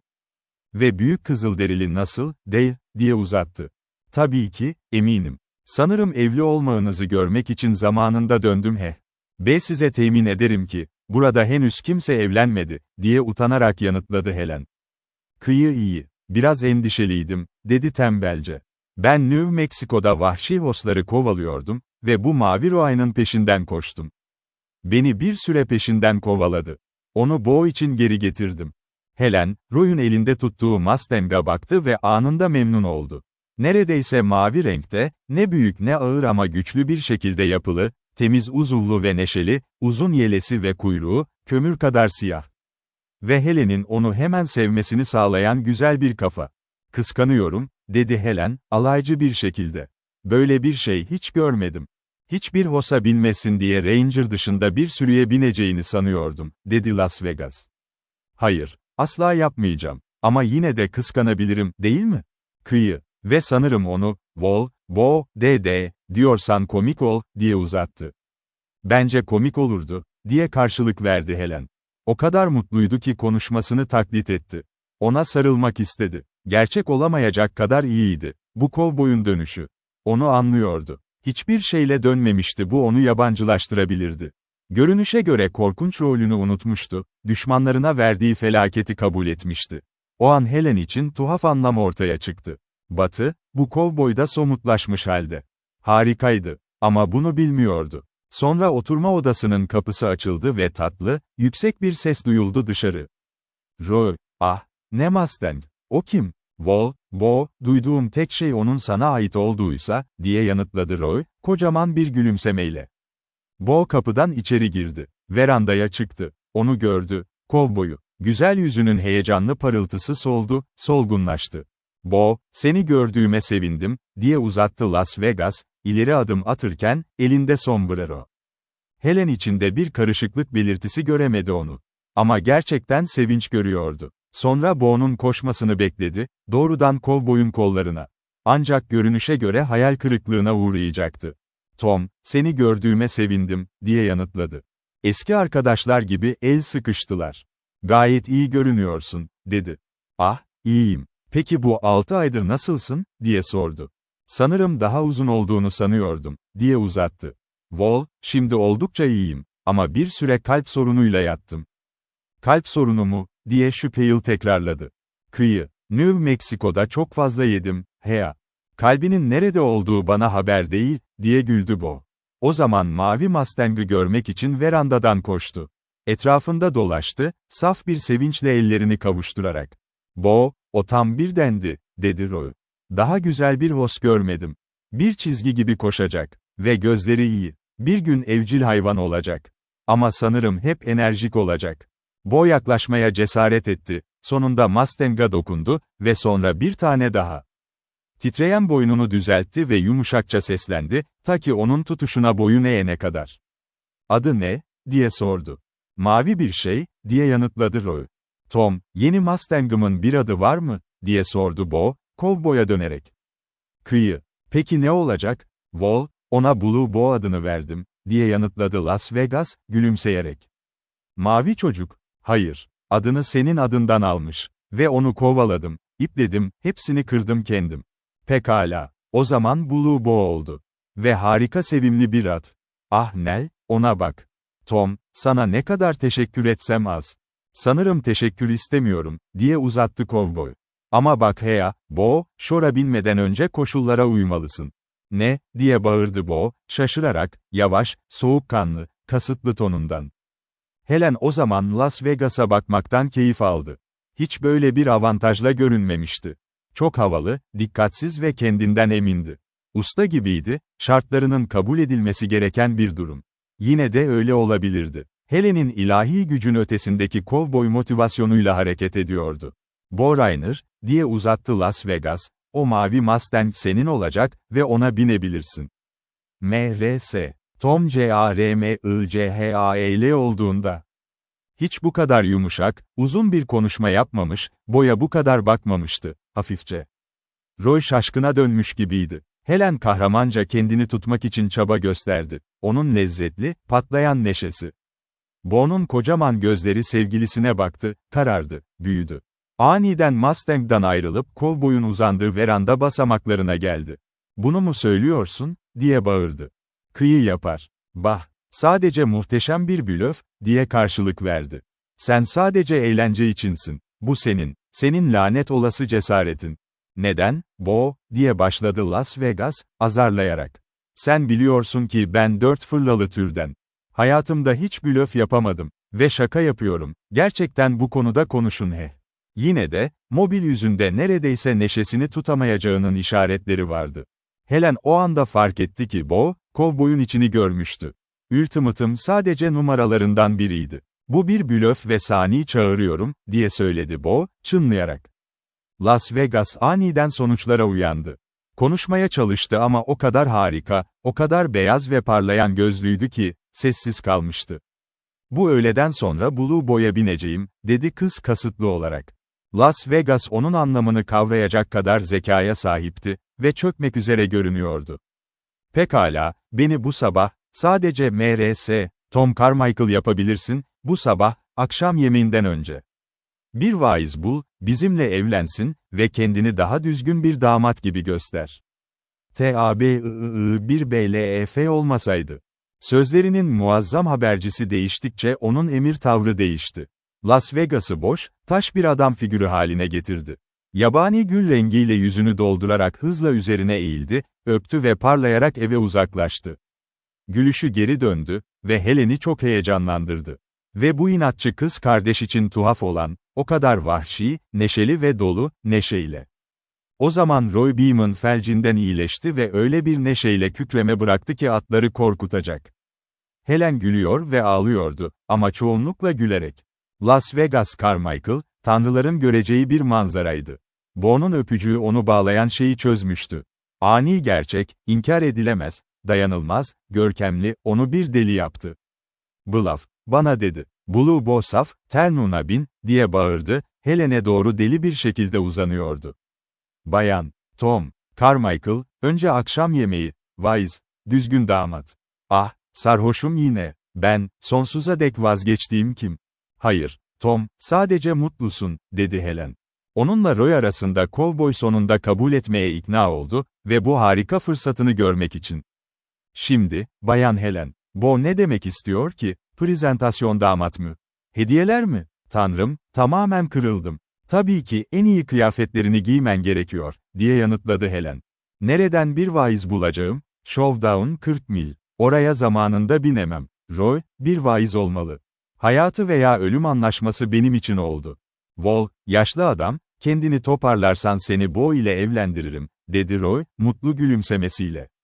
Ah, diye nefes nefese kaldı Las Vegas, sanki aniden güzel bir umut gelmişti. Tom, ben bir vaizim, diye yanıtladı Roy, artık içtenlikle.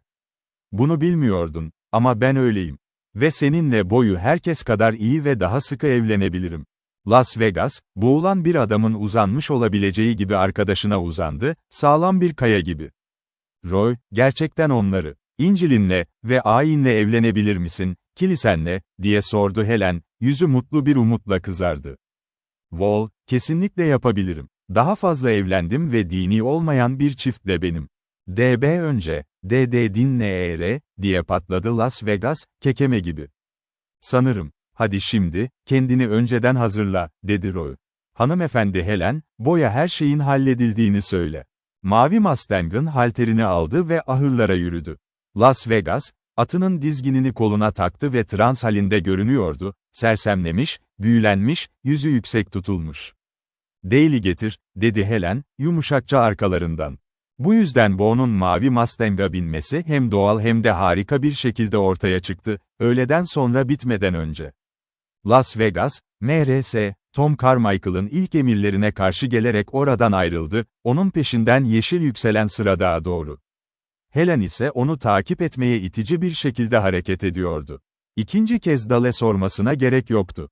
Hızla sürdüler. Ama asla Bo ve Las Vegas'a yetişemediler. Onların biniciliği mutluluklarını andırıyordu. Dale, Helen'in zihnini okudu, yoksa kendi düşünceleri onun gibiydi. Çünkü her zaman onun düşündüklerini konuşuyordu. Ve onlar eve doğru sürerken, sessizce sordular, birkaç gün ayırıp eski kampını ziyaret edip edemeyeceklerini. Ve Bo, ve Tom'u mu alacağız? Ah, en çok istediğim şey, diye yanıtladı. Evet, ve Roy da, diye ekledi Dale, anlamlı bir şekilde. Tabii ki, dedi Helen, hafifçe, sanki ne demek istediğini anlamamış gibi. Ama gözlerini kaçırdı, kalbi utanç verici bir şekilde atıyordu ve tüm vücudu parlıyordu. Tom ve Bo gidecek mi? Beni sormaya zorlayan kişi Tom'du, diye yanıtladı Dale. John ve Hal bakabilir biz yokken erkeklerden sonra. Ah, yani Tom bunu kafana mı soktu? Sanırım belki gitmeyeceğim git. Her zaman aklımda, Nell, dedi, yavaş ciddiyetle. Ben hayatım boyunca senin için çalışacağım. Ama geri dönmek isteyeceğim ve geri dönmem gerekecek ormana sıklıkla. Ve eğer bir gün benimle evlenmeye alçalırsan ve beni zorla yaparsan en zengin adam, benimle evlenmek zorundasın, ben de oraya düştüğüm yerde seninle aşkım. Ah, Las Vegas'tan Tom Carmichael da bunu söyledi mi, diye sordu Helen, yumuşakça. Nell, Las Vegas'ın ne dediğini bilmek ister misin? Buyurun. Bunu söyledi ve henüz 1 saat önce. Milt, yaşlı Hoss, sana vereyim bir his. Artık aile adamıyım ve şeytan gibi davrandım benim zamanımda Women. Onların içinden görebiliyorum. Nell Rainer ile evlenme Beasley'i öldürdüğüm evin yakınında. Hatırlayacaktı. Ve izin verme onu hatırlamak. Ormana git. Paradise Park. Ben ve seninle gideceğiz. Helen ona elini uzattı, atları eve doğru yürütürken gün batımı gölgeleri. O mutlu saatin doluluğunda, bir kovboy Carmichael'ın keskin sezgisine minnettar bir hayranlık. Dale hayatını kurtardı, ama mutluluğunu kurtaran Las Vegas'tı. Birkaç gün sonra, öğleden sonra gölgeleri yine eğimli düştüğünde, Helen loş patikanın çok yukarıda zikzak yaptığı burna çıktı.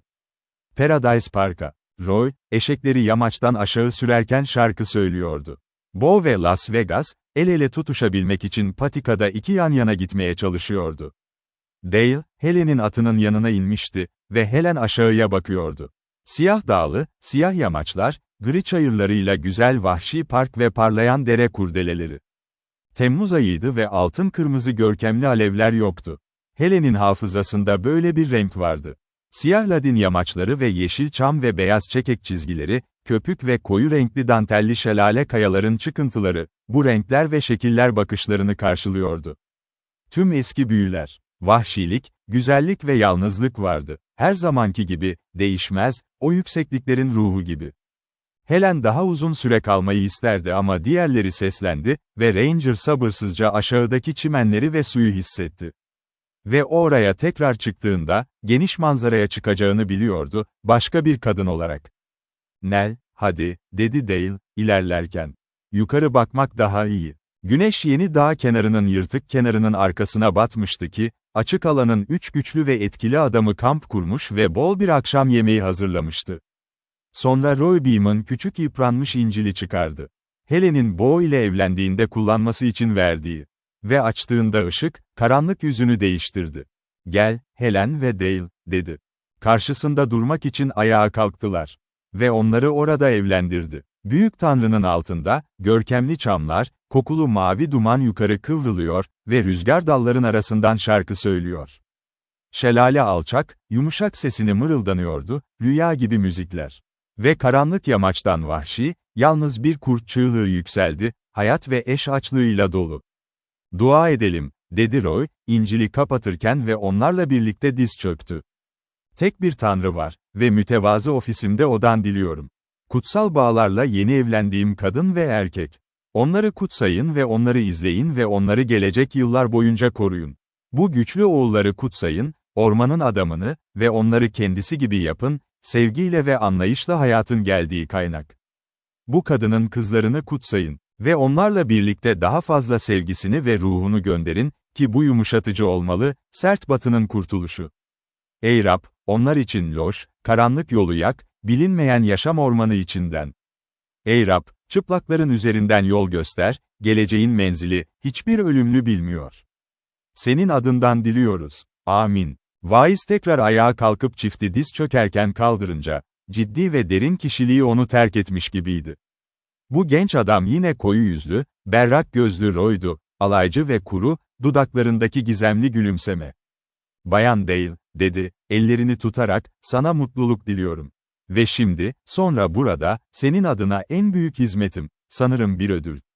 Sonra onu öptü. Sonra Bo sıcak ve sevgi dolu tebrikleriyle geldi ve Helen'de yapılan, karakteristik hareketli kovboy. Nell, kıyı, seni öpmek için sahip olacağım tek şans bu, diye uzattı. Çünkü bu büyük kızılderili bir kez öpüşmenin ne olduğunu öğrendiğinde. Las Vegas ise zaman zaman ne kadar hızlı ve canlı olabileceğini kanıtladı. Hepsi bu Helen'i kızarmış, kafası karışmış ve tarif edilemez derecede mutlu bırakmıştı. Takdir etti Dale'in durumunu. Gözleri, açıkça o değerli hazineyi yansıtıyordu gördü. Ancak mülkiyetin farkındalığı henüz kanıtlanamıyordu. Sonra bu 5 kişi, eşcinsel konuşma, mutlu kahkaha ve sessiz bakışlarla akşam yemeği yedi. Bittiğinde Roy ayrılma niyetini açıkladı. Hepsi itiraz etti ve ikna etti, ama nafile. Sadece güldü ve gitti atını eğerlemek üzere. Roy, lütfen kal, diye yalvardı Helen. Gün neredeyse bitti. Sen yorgunsun. Hayır. Sadece 2 kişi varken asla 3. taraf olmayayım. Ama biz 4'ümüz var. Az önce seni ve Dale'i yaptırmadım mı? Bayan Dale, unuttunuz, daha fazla evlendim. Helen, tartışmanın cevapsız bir tarafıyla karşı karşıya kaldı. Las Vegas onun neşesiyle çimenlerin üzerinde yuvarlandı. Dale garip görünüyordu. Roy, o zaman bu yüzden bu kadar iyisin, dedi Bo, içinde küçük bir şeytanla gözler. Tom gelmeseydi kararımı vermiştim biliyor musun? Senin için telafi edeceğim, Roy. Kesinlikle öyleydim. Kaç sayıda karın olurdu? Herkesin aleyhine durumu tersine çevirmek için her zaman Bo gerekirdi. Roy büyük bir şekilde utanmıştı. Ve kahkaha onun üzerindeydi. Onlarla tekrar yüzleşmedi, ta ki yükselmişti. Las Vegas, senin için elimden geleni yaptım. Seni mavi gözlü bir yere bağladım, bildiğim en iyi kız, diye ilan etti. Ama garanti vermiyorum hiçbir şey. Onun için bir ahır inşa etsen iyi olur. Neden Roy, bu vahşi olanları kırmayı bilmiyorsun, diye uzattı Las Vegas. Bo yaklaşık bir hafta içinde elimden yiyecek. Bo'nun mavi gözleri bu olağanüstü iddiaya karşı etkileyici bir şüphe ifade ediyordu. Hoşça kalın arkadaşlar, dedi Roy, ve Ladinlerin arasında kaybolmak için uzaklaştı. Bunun üzerine Bo ve Las Vegas, kamp işlerini Roy, Dale ve Helen'i unuttu, yapılması gereken işler ve kendileri hariç her şey. Helen'in ilk eş görevi, kocasına yardım etmesi, yardım edebileceği ve yardım edeceği konusunda ısrar etti. Zengin akşam yemeğinden sonra temizlik işi. Öncesinde bitiren bir ses onları şaşırttı. Mesaj Roy'dan geliyordu. Belli ki yüksek bir seviyede kararan yamaçta.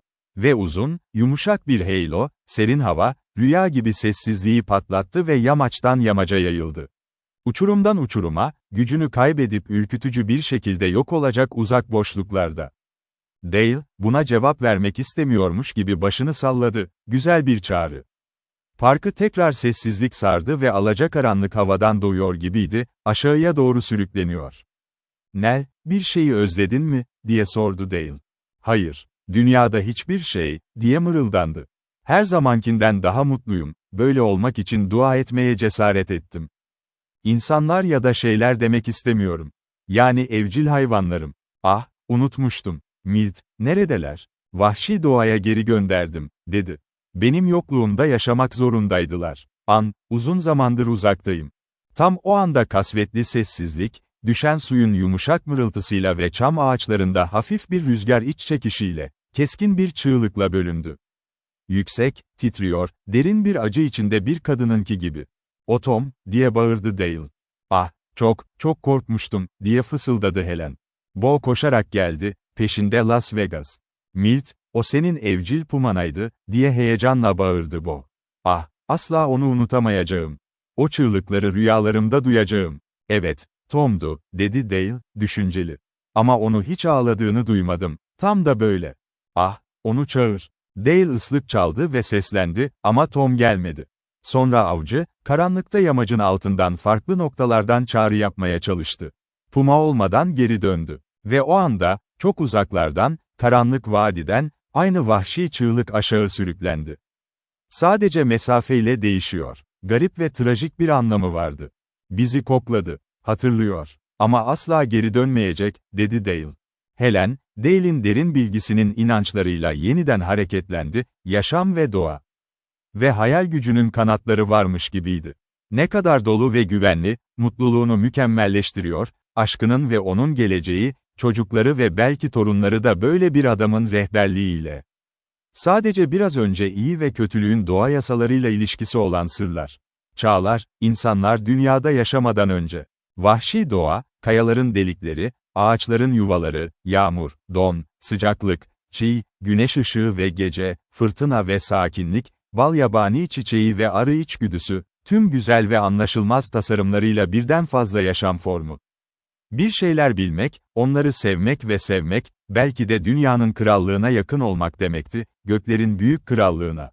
Çünkü nefes alan ve hareket eden her şey o yaratılışın bir parçası. Güvercinin uğultusu, yosunlu kayadaki liken, avcı bir kurtun yas tutması ve şelalenin mırıltısı, sürekli yeşil ve büyüyen ladin uçları ile yıldırımlar boyunca yüksekliklerin surları, bunlar ve hepsi büyük ruh. Evrende hesaplanamaz o şey, insan ve ruh üretti. Ve orada, yıldız ışığında, geniş kıvrımlı çamların altında, derin bir iç çekiş rüzgar. Helen Dale ile birlikte eski taşın üzerinde oturuyordu. O taş, milyonlarca yıl önce yukarıdaki surdan fırlatılmış bir çığ gibi ve kamp masası olarak hizmet etmişti, doğada aşıklar için bir bank. Ladin tatlı kokusu karıştı yüzlerine üflenen odun dumanı kokusuyla. Ne kadar beyaz yıldızlar, sakin ve gerçek. Tek görevlerini nasıl ateşlediler? Bir çakal güney yamacında çığlık attı, şimdi gece yarısı kadar karanlıktı. Biraz yıpranmış taş yuvarlanıp raftan rafa dokunuyordu. Ve rüzgar inledi. Helen bu yalnız yüksekliğin tüm hüzünü, gizemi ve soyluluğunu hissetti ve tam kalbinde, yüce bir bilinç yerleşiyordu. Bir gün herkesin böyle bir yerden, öteki sorunlu dünyaya iyi bakacağına dair. Nell, bu parkı çiftlik olarak yapacağım, dedi Dale. O zaman hep bizim olacak. Çiftlik, o da ne, diye mırıldandı Helen, rüya gibi. Kelime yankılandı, tatlı. Hükümet, bir inşaat bulan adamlara arazi verecek, diye yanıtladı Dale. Bir kütük kulübeye çıkacağız. Ve buraya sık sık gelirim. Paradise Park, diye fısıldadı Helen. Dale'in ilk öpücükleri o zaman dudaklarındaydı. Sert, serin ve temiz, sanki adamın hayatı, onun için benzersiz bir yüceltme, kadınının hayatını tamamlayan tuhaf ve tarif edilemez bir saatin sevinciyle, onu sessiz bırakıyordu. Bo'nun melodik kahkahası ve eski acı alaycı sesi, gece esintisiyle hafifçe süzüldü. Ve kovboyun, ah, Bo, diye uzatma dolu sesi, onun alayı ve özlemiyle sakin, bekleyen sessizlik gerekliydi. Paradise Park yeniden yaşıyordu, aşklarından biri için. Aşk yabancı değildi o yalnız yüksekliğe doğru. Helen, rüzgarın fısıltısı içinden duydu çamın eski dünya hikayesini, güzel, her zaman yeni ve yine de sonsuz. O derinliklerine kadar heyecanlıydı. Sıpar sivri ağaçlar siyah ve berrak duruyordu asil yıldızlara karşı. Tüm o geniş yalnızlık nefes aldı ve bekledi, sırrıyla dolu, titreyen, ona kendini göstermeye hazır ruhla.